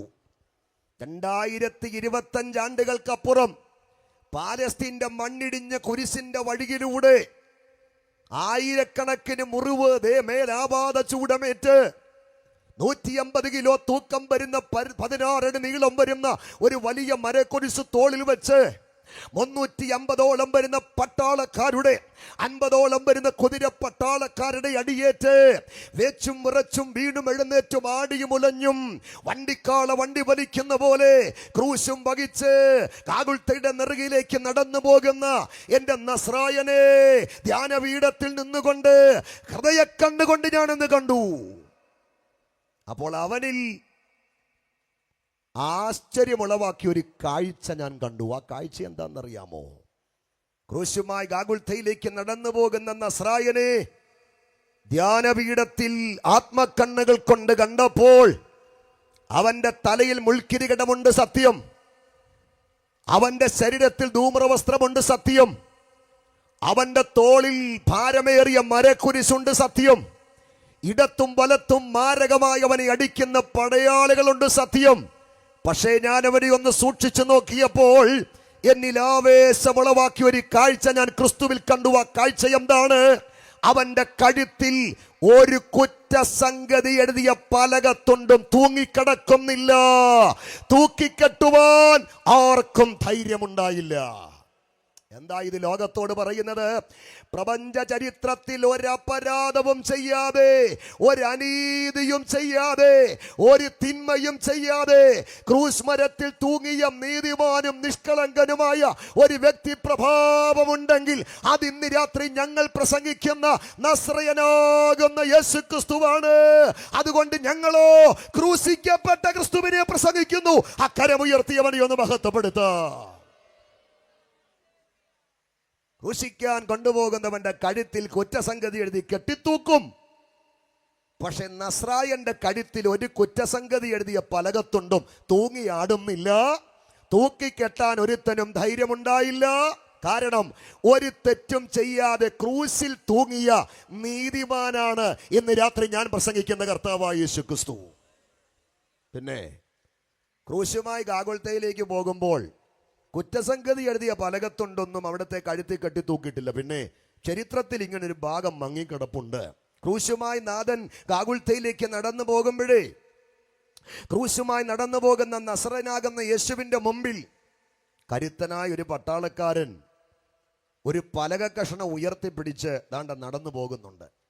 ക്രൂശുമായി പോകുന്ന നസ്രായന്റെ മുമ്പിൽ ഒരു പട്ടാളക്കാരൻ ഒരു പലക കഷണം ഉയർത്തിപ്പിടിച്ചുകൊണ്ട് നടന്നു പോകുന്നുണ്ട്. നിങ്ങൾ ആ പലക കഷണത്തിലേക്കൊന്ന് സൂക്ഷിച്ച് നോക്കിക്കേ. പട്ടാളക്കാരൻ ഉയർത്തിപ്പിടിച്ചിരിക്കുന്ന പലക കഷണത്തിന് അകത്ത് കർത്താവ് ചെയ്ത കുറ്റം എഴുതി വെച്ചിട്ടുണ്ട്. ആ കുറ്റം എന്താണ്? കുലപാതകമെന്നല്ല, ചതിവെന്നല്ല, രാജ്യദ്രോഹമെന്നല്ല, മോഷണമെന്നല്ല, അപൂർവമായ ഒരു കുറ്റം ആ പലകത്തുണ്ടിൽ എഴുതി വെച്ചിട്ടുണ്ട്. ആ കുറ്റസംഗതിയാണ് ക്രൂശിന്റെ തലയ്ക്കൽ തറച്ചു വച്ചിരിക്കുന്നത്. ആ കുറ്റസംഗതി എന്താ? നസ്രയനാകുന്ന യേശുക്രിസ്തു യഹൂദന്മാരുടെ രാജാവ്. കരമുയർത്തി ഒരു ഹല്ലേലൂയ പറഞ്ഞാട്ടെ. നസ്രയനായ യേശു യഹൂദന്മാരുടെ കൊലപാതകമെന്ന് വായിക്കാൻ ഇവന്മാരെല്ലാം നോക്കിയത്, പക്ഷെ കണ്ടത് യഹൂദന്മാരുടെ. മോഷണമെന്നും ചതിവെന്നും വായിക്കാനാ കണ്ണ് തിരുമി നോക്കിയത്, പക്ഷെ കണ്ടത് യഹൂദന്മാരുടെ. ഇത് കണ്ടിട്ട് സഹിഷ്ണുത നഷ്ടപ്പെട്ടവര് തമ്മിൽ ചോദിച്ചു, ആരാണ് ഇത് എഴുതിയത്? അപ്പൊ പറഞ്ഞു, പീലാത്തോസായി എഴുതിയത്. എല്ലാവരും കൂടെ പീലാത്തോസിന്റെ അരികിലേക്ക് ഇളകി വന്നിട്ട് പീലാത്തോസിനെ വിളിച്ചു. പീലാത്തോസ് ഇറങ്ങി വന്നപ്പോ അയാളോട് ചോദിക്കുക, ആരാണ് ഈ കുറ്റസംഗതി എഴുതിയത്? അപ്പൊ അയാൾ പറഞ്ഞു, ഞാൻ തന്നെയാ എഴുതിയത്. കാര്യം എന്താ? അപ്പൊ പറയാ, പീലാത്തോസെ തിരുത്തണം, തിരുത്തണം, തിരുത്തണം. നസറേയനായ യേശു യഹൂദന്റെ രാജാവെന്നല്ല എഴുതേണ്ടത്, അവൻ യഹൂദന്റെ രാജാവെന്ന് പറഞ്ഞു എന്നെഴുത്. അതുകൊണ്ടാണ് ഞങ്ങൾ അവനെ ക്രൂശിക്കാൻ കൊണ്ടുപോകുന്നത്. പീലാത്തോസ് പറഞ്ഞു, വേറെ പണി നോക്ക്. നീ പറയുമ്പം വെട്ടാനും തിരുത്താനും ഞാൻ നിന്റെ കളിപ്പിള്ളയല്ല, വേറെ പണി നോക്ക്. പീലാത്തോസ് പറഞ്ഞൊരു വാക്കെന്നെ വല്ലാതെ ആവേശത്തിലാക്കി. ആ വാക്കെന്നാന്നറിയാമോ? ഞാൻ എഴുതിയത് എഴുതി. ഇത് പടയാളികളോട് മാത്രം, യഹൂദന്മാരോട് മാത്രം പറഞ്ഞ വാക്കല്ല, മുഴു ലോകത്തോടുമുള്ള പീലാത്തോസിന്റെ ഉറച്ച പ്രഖ്യാപനമാണ്. ഞാൻ എഴുതിയത് എഴുതി എന്ന് പറഞ്ഞാൽ അതിന്റെ അർത്ഥം എന്താണെന്നറിയാമോ? രാജത്വം നിഷേധിച്ച് രാജകോലം കെട്ടിച്ച് അടിച്ചുടച്ച് വലിച്ചിടച്ച് നിങ്ങൾ ക്രൂശിക്കാൻ കൊണ്ടുപോകുന്ന ഈ നസറേയനാകുന്ന യേശു ഉണ്ടല്ലോ, മാറ്റമില്ല. അവൻ യഹൂദന്മാരുടെ രാജാവ് തന്നെ. ഒരുപടി മുന്നോട്ട് വെച്ചു പറഞ്ഞാൽ അവൻ രാജാതി രാജാവ് തന്നെ. ഒരുപടി മുന്നോട്ട് വെച്ചു പറഞ്ഞാൽ അനധിവിദൂര ഭാവിയിൽ മുഴു ലോകത്തെയും നീതിയോടെ വാഴാൻ ഒരു രാജാവ് വരാൻ പോകുകയാണ്. അത് മറ്റാരുമല്ല, ഇന്ന് രാത്രി ഞാൻ പ്രസംഗിക്കുന്ന ക്രൂശിക്കപ്പെട്ട ക്രിസ്തുവാണ്. സകല വാഴ്ചകൾക്കും നീക്കം വരാൻ പോകുകയാ, സകല അധികാരങ്ങൾക്കും നീക്കം വരാൻ പോകുകയാ, സകല കർത്തൃത്വങ്ങൾക്കും മാറ്റം വരാൻ പോകുകയാ, സകല മന്ത്രി കസേരകളെ മിളകിത്തെറിക്കാൻ പോകുകയാ. ഇന്നലത്തെ രാജാധിപത്യ ഭരണം ചരിത്രമായതുപോലെ ഇന്നിന്റെ ജനാധിപത്യ ഭരണത്തെ തുടച്ചു മാറ്റിക്കൊണ്ട് പുറകാല വരുന്ന ഏകാധിപത്യ ഭരണത്തെ പറിച്ചു മാറ്റിക്കൊണ്ട് മുഴു ലോകത്തെയും നീതിയോടെ ഭരിക്കാൻ ഒരു ദൈവാധിപത്യ ഭരണം വരും. അന്ന് ഭരിക്കുന്നത് മറ്റാരുമല്ല, ഞങ്ങൾ പ്രസംഗിക്കുന്ന ക്രൂശിക്കപ്പെട്ട ക്രിസ്തുവാണ്. കൈ ഉയർത്തി ഒരു ഹല്ലേലൂയ പറഞ്ഞാട്ടെ. അവൻ സ്ഥാപിക്കാൻ പോകുന്ന, അവൻ രാജാവായി സ്ഥാപിക്കാൻ പോകുന്ന ഇളക്കമില്ലാത്ത നീക്കമില്ലാത്ത നിത്യരാജ്യത്തിലെ പ്രജകളാണ് ഇന്ന് രാത്രി ഈ വെള്ളവിരിപ്പിന്റെ കീഴിൽ ദൈവത്തെ ആരാധിക്കുന്നത്. നാം ഈ ലോകം ഭരിക്കുന്ന ഒരു സമയമുണ്ട്. ഞങ്ങളോ ക്രൂശിക്കപ്പെട്ട ക്രിസ്തുവിനെ. അവ എന്തൊരു വിരോധാഭാസമാണ്! ഭീകരമായ കുറ്റം ചെയ്യുന്ന കുറ്റവാളിക്ക് കൊടുക്കുന്ന ശിക്ഷയാണ് ലോകമേ ക്രൂശ് മരണമെങ്കില്. എന്ത് തിന്മയുടെ പേരിൽ, എന്ത് തെറ്റിന്റെ പേരിൽ, എന്ത് അനീതിയുടെ പേരിൽ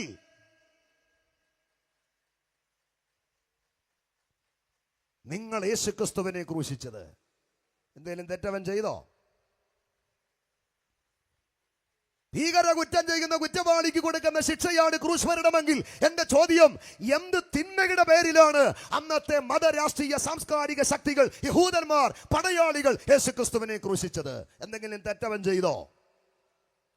ഒരു കാര്യം ഞാൻ ഇറക്കി പറയാം, ക്രിസ്തു ലോകത്തിൽ വന്നത് ക്രൂശിക്കപ്പെടാൻ വേണ്ടി തന്നെയാ കേട്ടോ.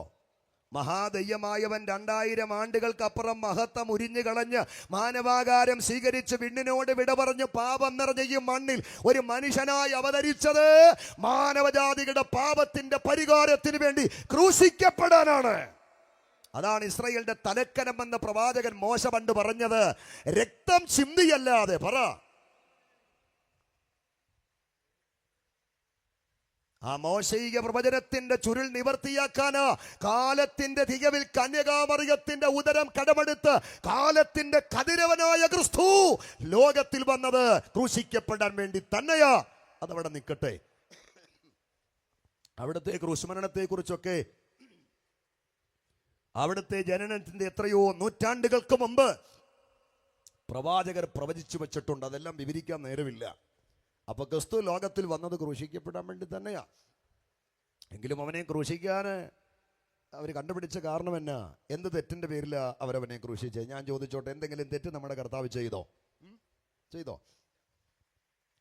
അവിടുന്ന് ആരെങ്കിലും കൊന്നോ? മിണ്ടുന്നില്ലല്ലോ. അവിടുന്ന് ആരെങ്കിലും കൊന്നോ?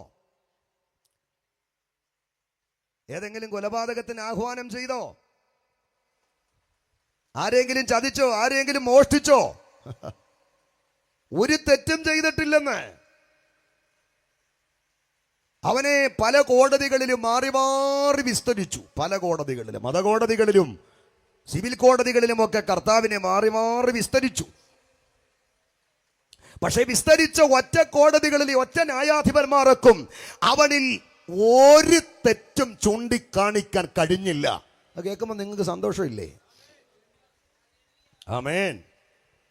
ഒരു തെറ്റും ചൂണ്ടിക്കാണിക്കാൻ കഴിഞ്ഞില്ല. കാരണം അവൻ കുറ്റമില്ലാത്തവനാണ്, അവൻ പാപമില്ലാത്തവനാണ്, അവൻ തെറ്റില്ലാത്തവനാണ്, അവൻ അശുദ്ധിയില്ലാത്തവനാണ്, അവൻ നീതിമാനാണ്, അവൻ പരിശുദ്ധനാണ്.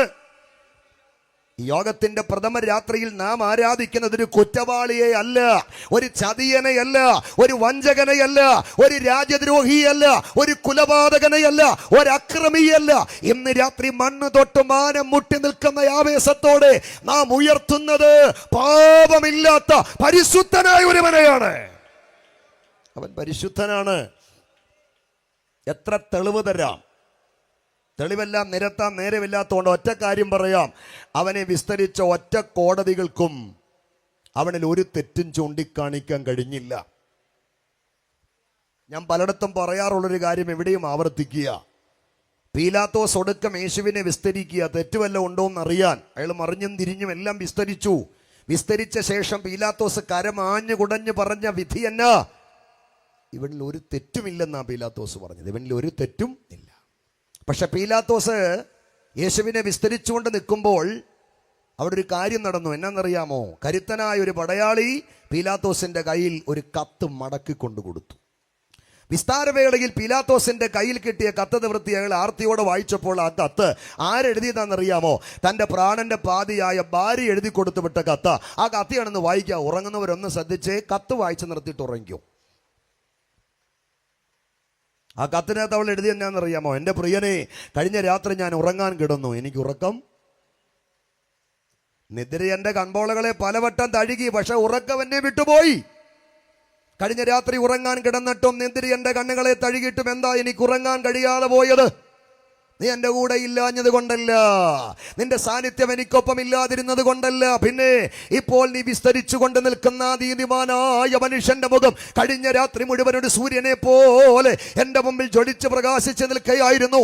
അതുകൊണ്ട് എനിക്ക് ഉറങ്ങാൻ കഴിഞ്ഞില്ല. ആ മാന്യ വനിത ആ കത്തെഴുതി നിർത്തിയത് എങ്ങനെയാണെന്നറിയാമോ? അതുകൊണ്ട് ആ നീതിമാനായ മനുഷ്യന്റെ കാര്യത്തിൽ നീ ഇടപെട്ടു പോകരുത്.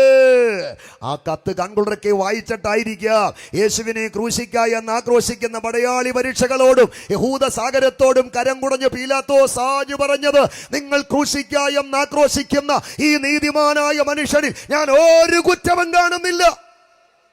നിങ്ങൾക്കറിയാമോ?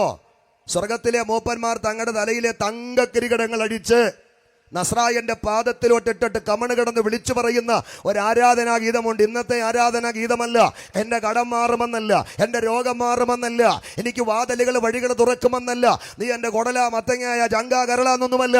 മൂപ്പന്മാർ തങ്ങളുടെ തലയിലെ തങ്കക്കിരീടങ്ങൾ അടിച്ച് നസ്രായന്റെ പാദത്തിലേക്കിട്ട് കമണ് കിടന്ന് വിളിച്ചു പറയുന്ന ഒരു ആരാധനാ ഗീതമുണ്ട്. കുഞ്ഞാടേ, നീ പരിശുദ്ധനാണ്, നീ പരിശുദ്ധനാണ്, നീ പരിശുദ്ധനാണ്.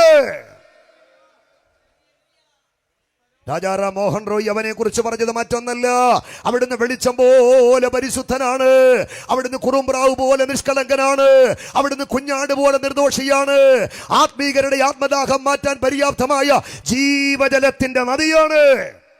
വിവേകാനന്ദ സ്വാമി അവനെ കുറിച്ച് പറഞ്ഞത് മറ്റൊന്നല്ല, ആ പുണ്യപ്രഭാവന്റെ കാലത്ത് ഞാൻ ജീവിച്ചിരുന്നെങ്കിൽ സാക്ഷാൽ എന്റെ ഹൃദയ രക്തം കൊണ്ട് അവിടുത്തെ പാദം ഞാൻ കഴുകുമായിരുന്നു.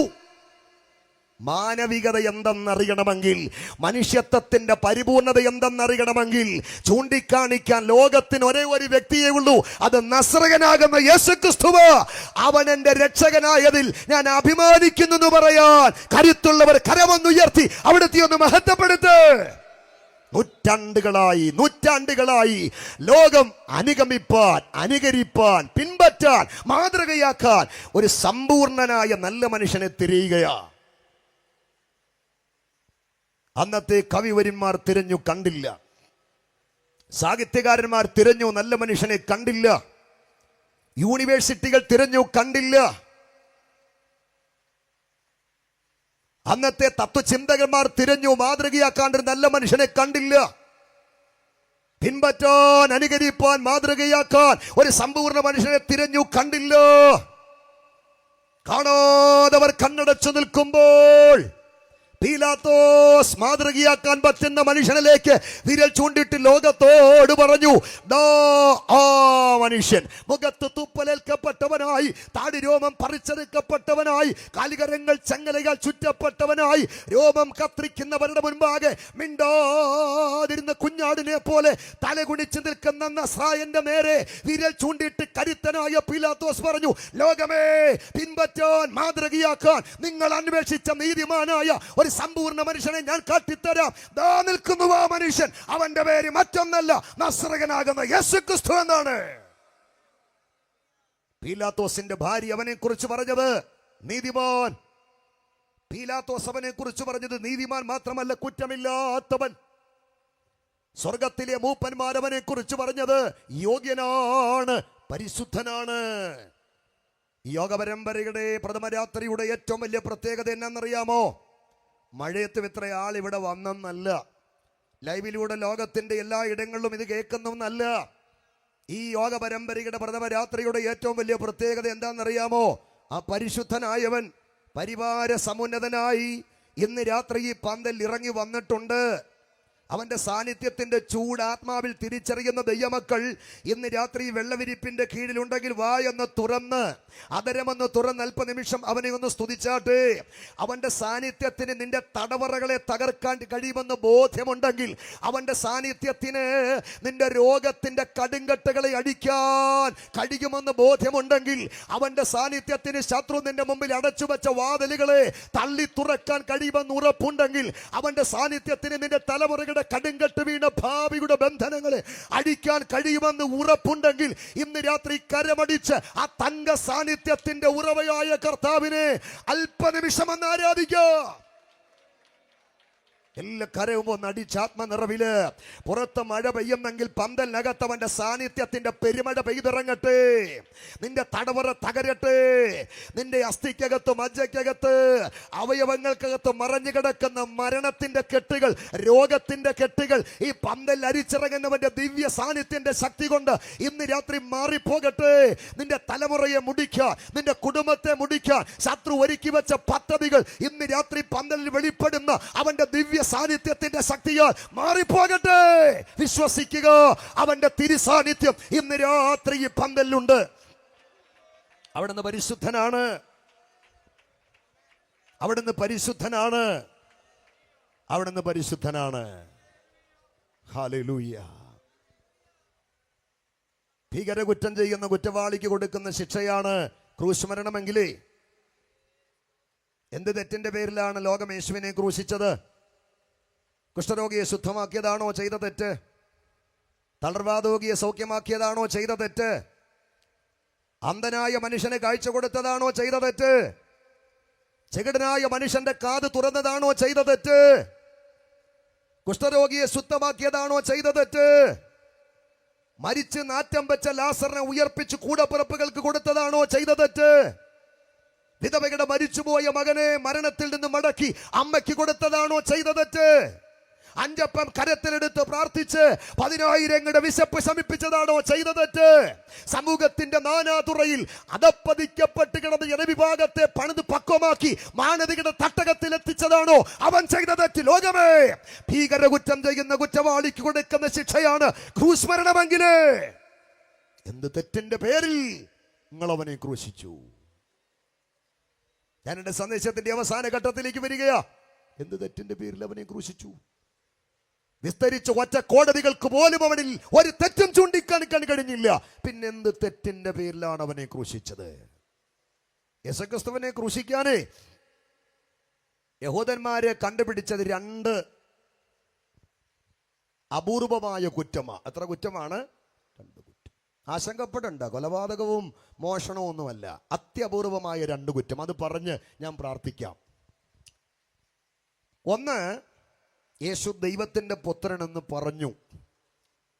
2, യേശു യഹൂദന്മാരുടെ രാജാവെന്ന് പറഞ്ഞു. ഈ 2 കുറ്റമാണ് അവനെ ക്രൂശിക്കാൻ അവർ കെട്ടിച്ചമച്ചത്. 1, ദൈവപുത്രൻ എന്ന് പറഞ്ഞു. 2, യഹൂദന്മാരുടെ രാജാവെന്ന് പറഞ്ഞു. തെളിയിക്കാൻ നേരമില്ല, എങ്കിലും ഒറ്റ വാക്ക് പറയാം. പീലാത്തോസ് ജനത്തോട് ചോദിക്കുന്നുണ്ട്, നീതിമാനാ, കുറ്റമില്ലാത്തവനാ, പിന്നെ എങ്ങനെയാ ഇവനെ ക്രൂശിക്കുന്നത്?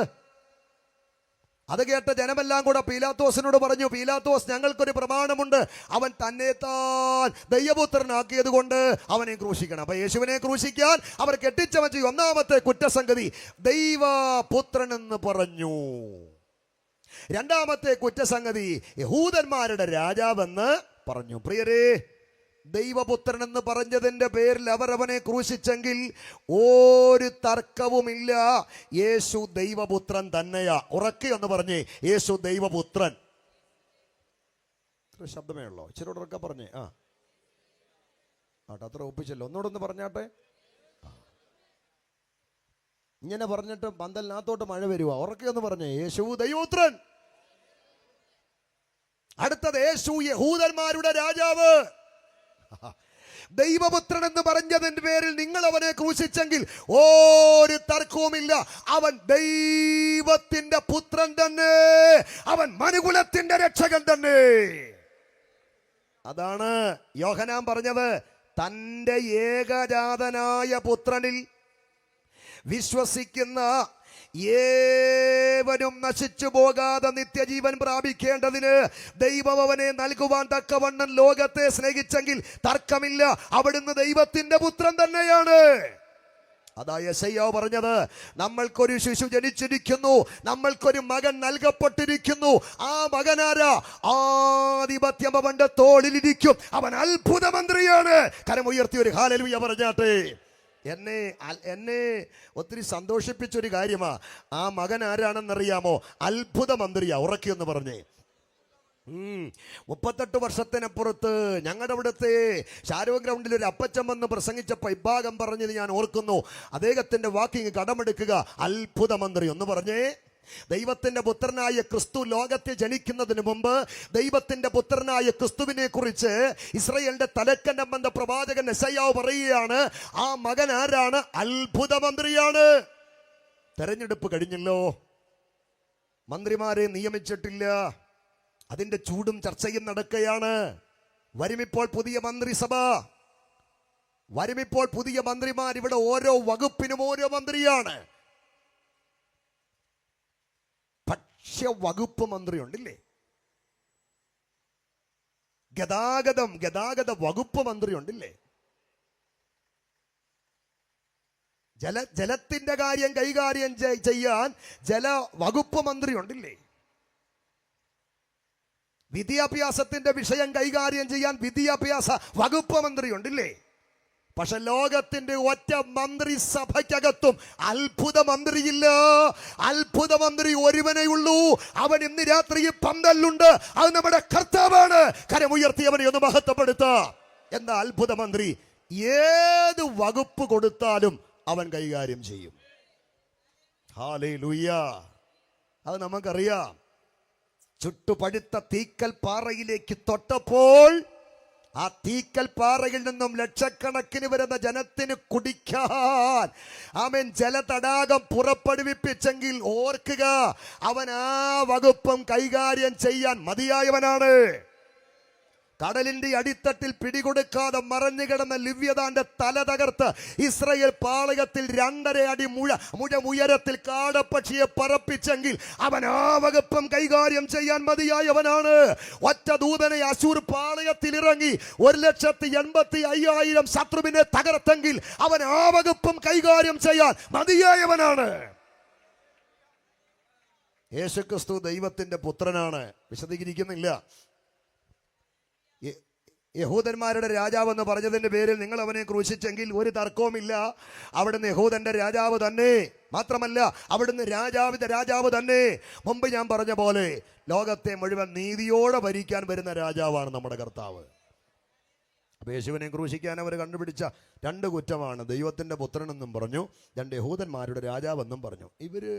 ഈ 2 കാര്യം ഇവർ യേശുവിൽ അംഗീകരിച്ചില്ല. യേശു ദൈവപുത്രനാണെന്നും അംഗീകരിച്ചില്ല, പിന്നെ രാജാവാണെന്നും അംഗീകരിച്ചില്ല. എന്തുകൊണ്ടാണ് അംഗീകരിക്കാഞ്ഞത്? ന്യായമായ കാരണമുണ്ട്. എന്തുകൊണ്ടാണ് യേശുവിനെ അവർ ദൈവപുത്രനായിട്ട് അംഗീകരിക്കാഞ്ഞത്? അതിൻ്റെ കാരണം മാർഗം വ്യത്യസ്തമാണ്. മാർഗം കൊണ്ട് അവരവനെ അംഗീകരിച്ചില്ല, വിവരിക്കുന്നില്ല. പിന്നെ രാജാവായിട്ട് അംഗീകരിക്കാഞ്ഞതിൻ്റെ കാരണം എന്നാ? ജനനം കൊണ്ട് അവരവനെ അംഗീകരിച്ചില്ല. അപ്പോൾ ഇന്ന് രാത്രി ഞാൻ പ്രസംഗിക്കുന്ന ക്രൂശിക്കപ്പെട്ട ക്രിസ്തു ജനനം കൊണ്ടും വ്യത്യസ്തനാണ്, മാർഗം കൊണ്ടും വ്യത്യസ്തനാണ്. എന്താണ് അവൻ്റെ മാർഗത്തിൻ്റെ പ്രത്യേകത? എന്താണ് അവൻ്റെ ജനനത്തിൻ്റെ പ്രത്യേകത? വിശദീകരിപ്പാൻ ഈ രാത്രിക്ക് നീളം പോരാ, വിട്ടുകളയുക. ജനനം കൊണ്ട് അവരവനെ അംഗീകരിച്ചില്ല, പിന്നെ മാർഗം കൊണ്ടും അവരവനെ അംഗീകരിച്ചില്ല. അവരോട് ചോദിക്കേ, നിങ്ങളുടെ രാജാവല്ലേ യേശു? അതെ. എന്താ നിങ്ങളവനെ അംഗീകരിക്കാഞ്ഞത്? ഞങ്ങൾക്ക് അവനെ അംഗീകരിക്കാൻ പറ്റത്തില്ല. കാരണം മാർഗം കൊണ്ടും ജനനം കൊണ്ടും അവൻ ആരാ? വ്യത്യസ്തനാ.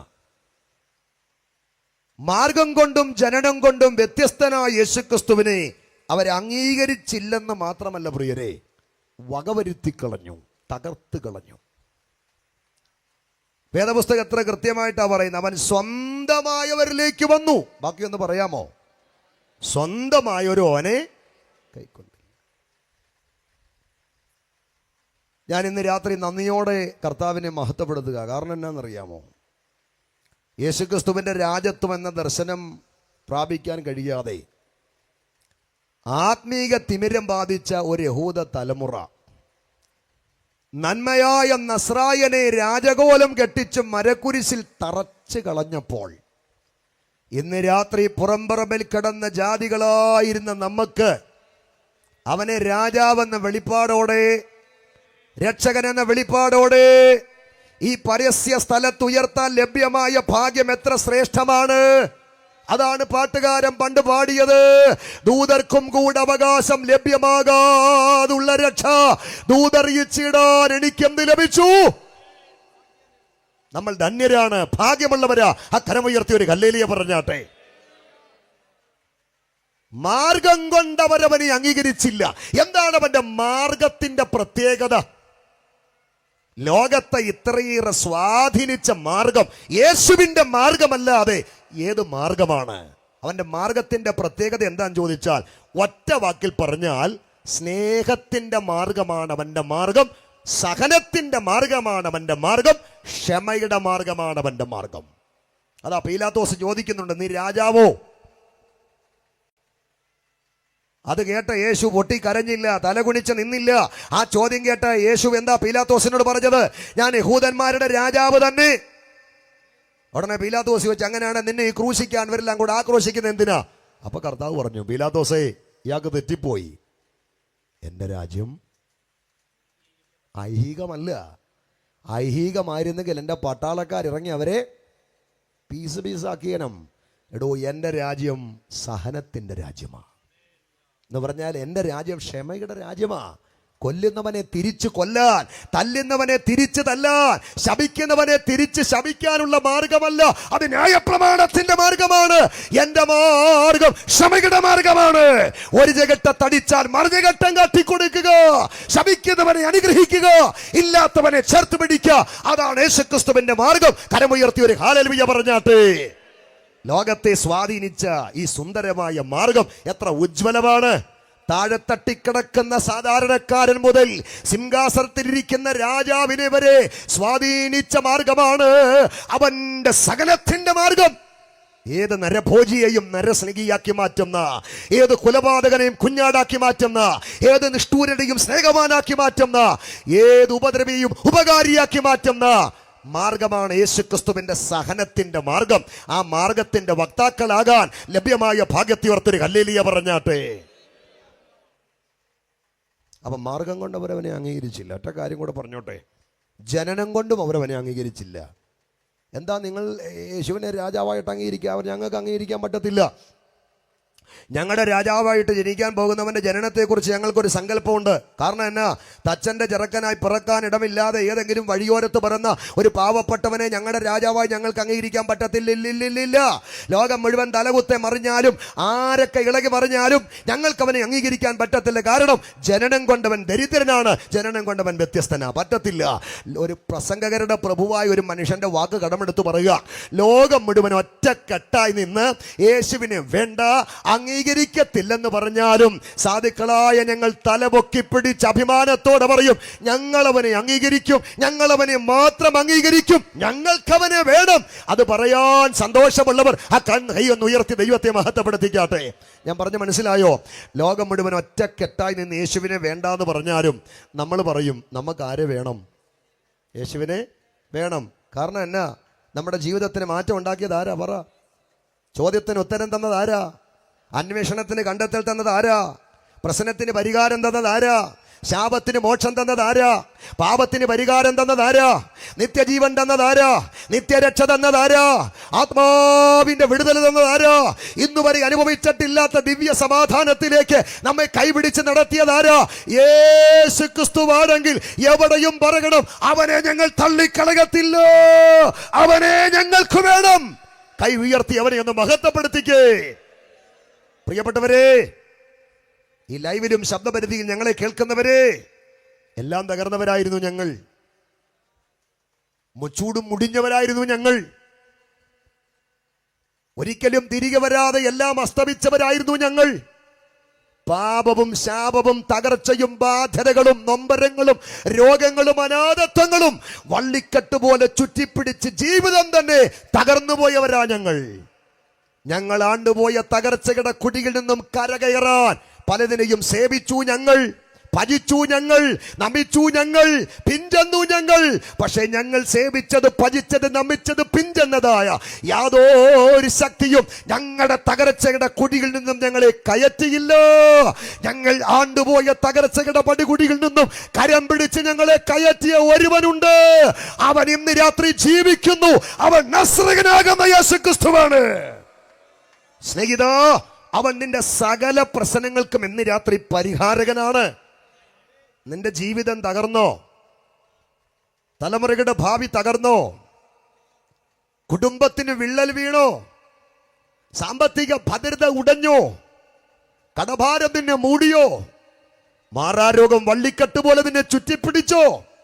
വൈദ്യന്മാർ നിന്നെ കൈവിട്ടോ?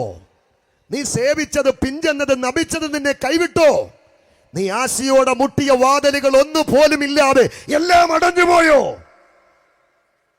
ഇനിയും നിന്നെ ലോകത്തിൽ രക്ഷിപ്പാൻ ആരുമില്ല എന്ന നിരാശാബോധം അകത്ത് കയറി ഒരു തുണ്ട് കയറിലും ഒരു പിടി വിഷത്തിലും ജീവിതം എന്നേക്കുമായി അവസാനിപ്പിക്കാൻ തയ്യാറെടുത്തിരിക്കുന്ന വ്യക്തിയാണോ? അരുതേ. നിന്റെ സകല പ്രശ്നങ്ങൾക്കും ശാശ്വതമായ പരിഹാരം തരാൻ, നിന്റെ സകല ചോദ്യത്തിന് ഉത്തരം തരാൻ, നിന്റെ സകല അസമാധാനത്തെയും തുടച്ചു മാറ്റാൻ, ഇന്നുവരെ നീ അനുഭവിച്ചിട്ടില്ലാത്ത ഒരു ആത്മരക്ഷയും ആത്മസമാധാനവും നിനക്ക് തരാൻ കരുത്തുള്ള ഒരുവനെ തുറന്ന പ്ലാറ്റ്ഫോമിൽ പരസ്യമായി ഞാൻ ഉയർത്തുന്നു. അത് മറ്റാരുമല്ല, നസ്രയനാകുന്ന യേശുക്രിസ്തുവാണ്.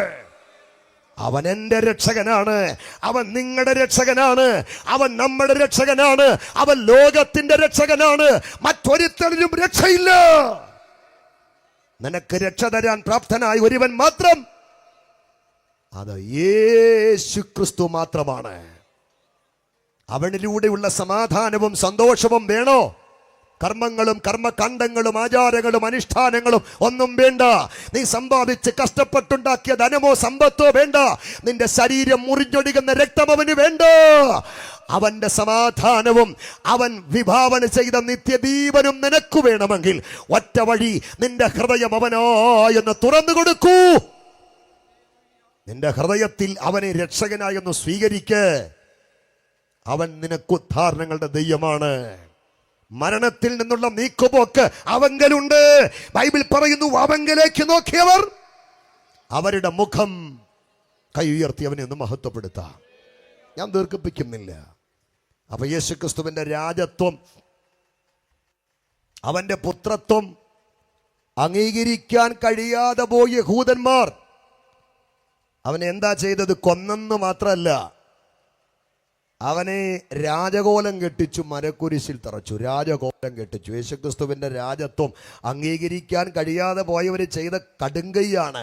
അവരെ രാജകോലം കെട്ടിച്ചു. രാജകോലം വ്യക്തിത്വത്തെ പുച്ഛിക്കുന്ന ഒന്നാണല്ലോ കോലം, അല്ലേ? രാജാവിന്റെ വേഷത്തിന് നേരെ എതിരാണ് കോലം. രാജകോലം. തലയിൽ മുൾക്കിരീടം, കണ്ടോ? രാജകോലം. കയ്യിൽ കാരിരുമ്പാണി, രാജകോലം. കാലിൽ കാരിരുമ്പാണി, രാജകോലം. ശരീരത്തിൽ ധൂമ്രവസ്ത്രം, രാജകോലം. ഇരിപ്പടം പച്ചമര കുരിശ്, ഇടത്തും വലത്തും പെരും കള്ളന്മാർ. ക്രൂശിന്റെ തലയ്ക്കൽ ഒരു എഴുത്തെഴുതി വെച്ചിരിക്കുന്നു, യേശു യഹൂദന്മാരുടെ രാജാവ്. രാജകോലം കെട്ടി സ്വന്തം തോളിൽ തല ചായിച്ച് ക്രൂശിൽ പ്രാണനെ വിട്ട് മരിച്ചു കിടക്കുന്ന നസ്രായനെ നോക്കി നഗരവീതിയിലൂടെ പോകുന്ന ആളുകൾ അതരം മലർത്തി തലകുലുക്കി ചിരിച്ച് നിലത്ത് തുപ്പിട്ട് പറഞ്ഞു, ഹാ, ഒരു രാജാവിന്റെ കിടപ്പ് കണ്ടോ, രാജാവിന്റെ കിടപ്പ് കണ്ടോ. ഇന്നേക്ക് 2026 ആണ്ടുകൾക്കപ്പുറം അന്നത്തെ മതരാഷ്ട്രീയ സാംസ്കാരിക ശക്തികളെ, യഹൂദരെ, പടയാളികളെ, നിങ്ങൾ കെട്ടിച്ച യേശുക്രിസ്തുവിന്റെ രാജകോലം അനധിവിദൂര ഭാവിയിൽ രാജവേഷമാകും. എന്നാണ് ആ രാജകോലം രാജവേഷമാകുന്നത്? നമ്മുടെ കർത്താവ് താൻ ഗംഭീരനാദത്തോടും പിന്നെ പ്രധാന ദൂതന്റെ ശബ്ദത്തോടും ദൈവത്തിന്റെ കാഹളത്തോടും കൂടി എവിടുന്നാ വരുന്നത്? സ്വർഗത്തിലേക്ക് പോയവൻ പാതാളത്തിൽ നിന്നല്ല, സ്വർഗത്തിൽ നിന്ന് ഇറങ്ങി വരും. ഇറങ്ങി വരുമ്പോൾ മുൾമുടി ചൂടിയ തലയിൽ മുൾമുടിയില്ല, ആ തലയിൽ എന്നവൻ രാജമുടികൾ ചൂടും. സന്തോഷമില്ലേ? ഇയ്യോബ് ഒരു പ്രവചനം പറയുന്നുണ്ട്, നിന്റെ പൂർവസ്ഥിതി നിനക്ക് അല്പമായി തോന്നിയേക്കാമെങ്കിലും ഉറക്കെ പറ, അന്ത്യസ്ഥിതി എന്താകും? അതിമഹത്താകും. സ്വർഗത്തിൽ നിന്നിറങ്ങി വരുമ്പോൾ മുൾമുടി ചൂടിയത് തലയിൽ മുൾമുടിയില്ല, രാജമുടി ചൂടും. കാരിരുമ്പാണി അടിച്ച കരത്തിൽ കാരിരുമ്പാണിയില്ല, നീതിയുടെ പൊൻകോല് പിടിക്കും. ധൂമ്രവസ്ത്രം ഉടിപ്പിച്ച ശരീരത്തിൽ ധൂമ്രവസ്ത്രമില്ല, തേജസ് അവൻ ധരിക്കും. ഇരിപ്പടം പച്ചമര കുരിശല്ല, സിംഹാസനത്തിൽ അവൻ ഇരിക്കും. കാരിരുമ്പാണി അടിച്ച കരത്തിൽ കാരിരുമ്പാണിയില്ല, ആ കാലഗ്നി തൂണിന്റെ കാല. ഇടത്തും വലത്തും കള്ളന്മാരല്ല, ശക്തരായ രണ്ട് ദൂതഗണങ്ങളുടെ അകമ്പടിയോടെ മുടി ലോകത്തെയും നീതിയോടെ ഭരിക്കാൻ ഒരു രാജാവ്, ഒരേ ഒരു രാജാവ് ഇറങ്ങി വരാൻ പോകുകയാണ്. അവനാണ് നസ്രയനാകുന്ന യേശുക്രിസ്തു. അന്നവൻ വരും. അന്നവൻ തന്റെ ഇളക്കമില്ലാത്ത രാജ്യം എവിടെ സ്ഥാപിക്കും? ആ രാജ്യത്തിൽ അക്രമമില്ല, അനീതിയില്ല, പവർക്കെട്ടില്ല, ഒമൈക്രോൺ ഇല്ല, കോവിഡ് ഇല്ല, ക്യാൻസർ ഇല്ല, മരണമില്ല, മാറാ ദുരന്തങ്ങൾ, രോഗങ്ങളില്ല. ആ രാജ്യത്തിൽ പഴയ വിശുദ്ധന്മാരുണ്ട്, പുതിയ നിയമ വിശുദ്ധന്മാരുണ്ട്, കെറൂബിന്മാരും സറാഫ്യന്മാരുമുണ്ട്, ജീവവൃക്ഷമുണ്ട്, ജീവനദിയുണ്ട്. ക്രിസ്തു സ്ഥാപിക്കാൻ പോകുന്ന ഇളക്കമില്ലാത്ത രാജ്യത്തിന്റെ അംശയാകാൻ ഭാഗ്യം ലഭിച്ച ദൈവമക്കൾ ഇന്ന് രാത്രി ഈ പന്തലുണ്ടെങ്കിൽ അവർ മാത്രം കരമുയർത്തി ഒരു ഹല്ലേലൂയ പറഞ്ഞാട്ടെ. യേശുക്രിസ്തു രാജാവായി സ്ഥാപിക്കാൻ പോകുന്ന ഇളകാത്ത നിത്യരാജ്യത്തിന്റെ അംശയാകാൻ ഭാഗ്യം ലഭിച്ചിട്ടില്ലാത്ത ആരെങ്കിലും ഈ പന്തലിലുണ്ടോ? പരിസരങ്ങളിലുണ്ടോ? ലൈവിലുണ്ടോ? പിന്നെ നിങ്ങൾ ഏത് രാജ്യത്തിന്റെ അംശയാണെന്നറിയാമോ? യേശു രാജാവായി സ്ഥാപിക്കാൻ പോകുന്ന ഇളക്കമില്ലാത്ത നിത്യരാജ്യത്തിന്റെ അംശയാകാൻ നിങ്ങൾക്ക് കഴിഞ്ഞില്ല എങ്കിൽ നിങ്ങൾ ഏത് രാജ്യത്തിന്റെ അംശയാ? സാത്താനും തന്റെ ദൂതന്മാർക്കും ഒരുക്കി വച്ചിരിക്കുന്ന കെടാത്ത തീയും ചാകാത്ത പുഴുവും വമിക്കുന്ന കത്തുന്ന നരകത്തിന്റെ അംശയ. ആ കത്തുന്ന ഭീകര നരകത്തിന്റെ അംശയാകാതെ ക്രിസ്തു സ്ഥാപിക്കുന്ന ഇളക്കമില്ലാത്ത നിത്യരാജ്യത്തിന്റെ അംശയാകണോ? എന്താ വഴി? ഒറ്റ വഴിയേ ഉള്ളൂ. അത് ഏക വഴിയാ.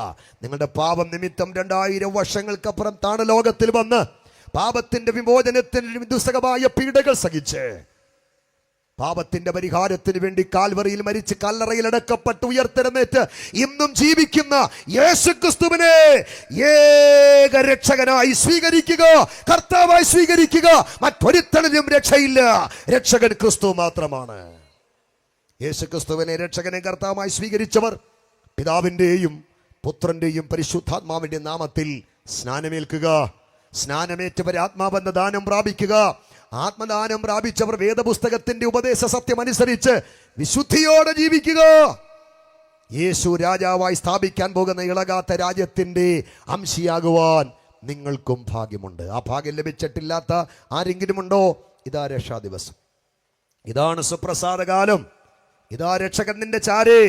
മരണത്തിന്റെ തണുത്ത കരം നിന്നെ പിടിച്ച് നരകത്തിന്റെ ഭീകരതയിലേക്ക് കൊണ്ടുപോകും മുമ്പ് ഇതാ രക്ഷകന്റെ കവാടം നിനക്കായി തുറന്നിരിക്കുന്നു. ആരുണ്ട് ഇന്ന് രാത്രി യേശുക്രിസ്തുവിനെ രക്ഷകനായി സ്വീകരിക്കുവാൻ? നിന്റെ പാപം നിമിത്തം താണ ലോകത്തിൽ വന്ന് നിന്റെ പാപത്തിന്റെ ശിക്ഷയാകുന്ന ക്രൂശ് മരണം വഹിച്ച് ഇന്നും നിനക്ക് വേണ്ടി ജീവിച്ച് നിന്നെ കാത്തിരിക്കുന്ന ആ ക്രിസ്തുവിനെ രക്ഷകനായി സ്വീകരിക്കാൻ ആരുണ്ട്? മരണം പിടിക്കും മുമ്പ് പാപത്തോട് മുഖം തിരിക്കുക. നിന്റെ പാപനിമിത്തം തകർക്കപ്പെട്ട ക്രിസ്തുവിനെ രക്ഷകനായി സ്വീകരിക്കുക. അവൻ രാജാവായി സ്ഥാപിക്കാൻ പോകുന്ന ഇളകാത്ത രാജ്യത്തിന്റെ അംശയാകുക. ഞങ്ങളോ പറഞ്ഞാട്ടെ, ക്രൂശിക്കപ്പെട്ട ക്രിസ്തുവിനെ പ്രസംഗിക്കുന്നു. കണ്ണുകൾ ഒന്നടയ്ക്കുക, കരങ്ങളൊന്ന് ഉയർത്തിപ്പിടിച്ചാട്ടെ. ഒരു വാക്ക് ഞാൻ പ്രാർത്ഥിക്കാം. എല്ലാ കണ്ണുകളും അടഞ്ഞിരിക്കട്ടെ. എല്ലാ കണ്ണുകളും. കാൽവറി മലമേൽ നോക്കൂ നീ, കാൽവറി മലമേൽ നോക്കൂ നീ, കാൽകരം ചേർന്നിതാ ആണിമേൽ തൂങ്ങുന്നു, കാൽകരം ചേർന്നിതാ ആണിമേൽ തൂങ്ങുന്നു. രക്ഷിതാവിനെ കാൺക പാപി, രക്ഷിതാവിനെ കാൺക പാപി, നിന്റെ പേർക്കല്ലയോ ക്രൂശിന്മേൽ തൂങ്ങുന്നു, നിന്റെ പേർക്കല്ലയോ ക്രൂശിന്മേൽ തൂങ്ങുന്നു. തള്ളുക നിന്റെ പാപമെല്ലാം, തള്ളുക നിന്റെ പാപമെല്ലാം, കള്ളമേതും നിന്നെ കേണ്ടതില്ലെന്നു നീ, കള്ളമേതും നിന്നെ കേണ്ടതില്ലെന്നു നീ, രക്ഷിതാവിനെ കാൺക പാപി, രക്ഷിതാവിനെ കാൺക പാപി, നിന്റെ പേർക്കല്ലയോ ക്രൂശിന്മേൽ തൂങ്ങുന്നു, നിന്റെ പേർക്കല്ലയോ ക്രൂശിന്മേൽ തൂങ്ങുന്നു. ഞങ്ങളുടെ കർത്താവേ, ഇന്ന് രാത്രി അങ്ങേയ്ക്കായി സമർപ്പിക്കാൻ ആഗ്രഹിക്കുന്ന ആരെങ്കിലും ഉണ്ടെങ്കിൽ അവരെ ഏറ്റുകൊള്ളണമേ. രോഗികളായി ഭാരത്തോട് വന്ന ആരെങ്കിലും ഉണ്ടെങ്കിൽ ഇന്ന് രാത്രി അവർ സൗഖ്യമാകട്ടെ. മാനസികമായി തകർന്നവരുണ്ടെങ്കിൽ മനസ്സിന്റെ തകർച്ചകൾ മാറി കാരിരുമ്പിന്റെ കരുത്തവരുടെ ഹൃദയത്തിൽ ദൈവം പകരട്ടെ. തലമുറകളെ ചൊല്ലി വിലപിക്കുന്ന ആരെങ്കിലും ഉണ്ടെങ്കിൽ ആ കെട്ടിന്ന് രാത്രി അഴിഞ്ഞു പോകട്ടെ. രോഗത്താൽ ഭാരപ്പെടുന്നവരുണ്ടെങ്കിൽ സൗഖ്യമാകട്ടെ. സാമ്പത്തികമായി തകർന്നവരുണ്ടെങ്കിൽ വിടുവിക്കപ്പെടട്ടെ.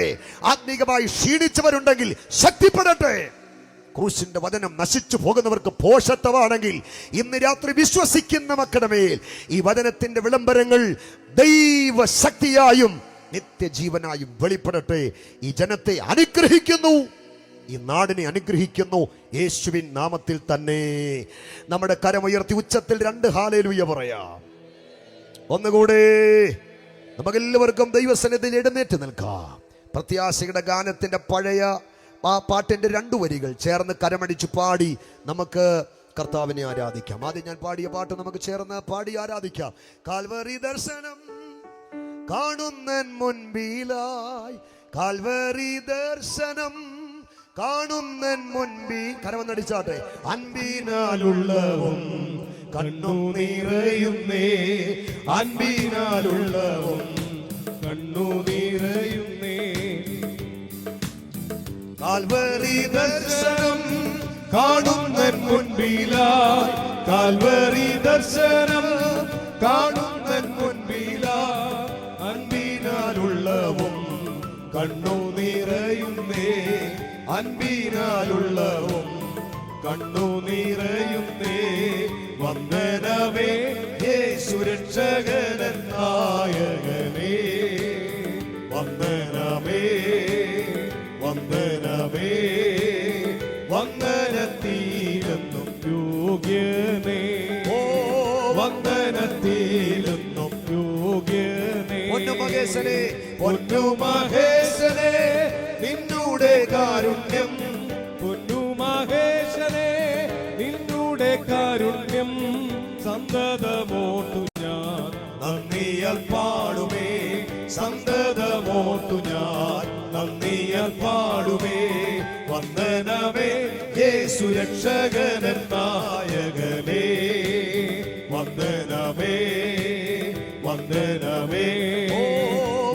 വന്ദനത്തിലെന്നും യോഗ്യനേ, വന്ദനത്തിലെന്നും യോഗ്യനേ. പാപവും ശാപവും രോഗവും നീങ്ങിനാൻ, പാപവും ശാപവും രോഗവും നീങ്ങിനാൻ. നീതിമാനാകുവാൻ ശാപമായി തീർന്നോനേ, നീതിമാനാകുവാൻ ശാപമായി തീർന്നോനേ.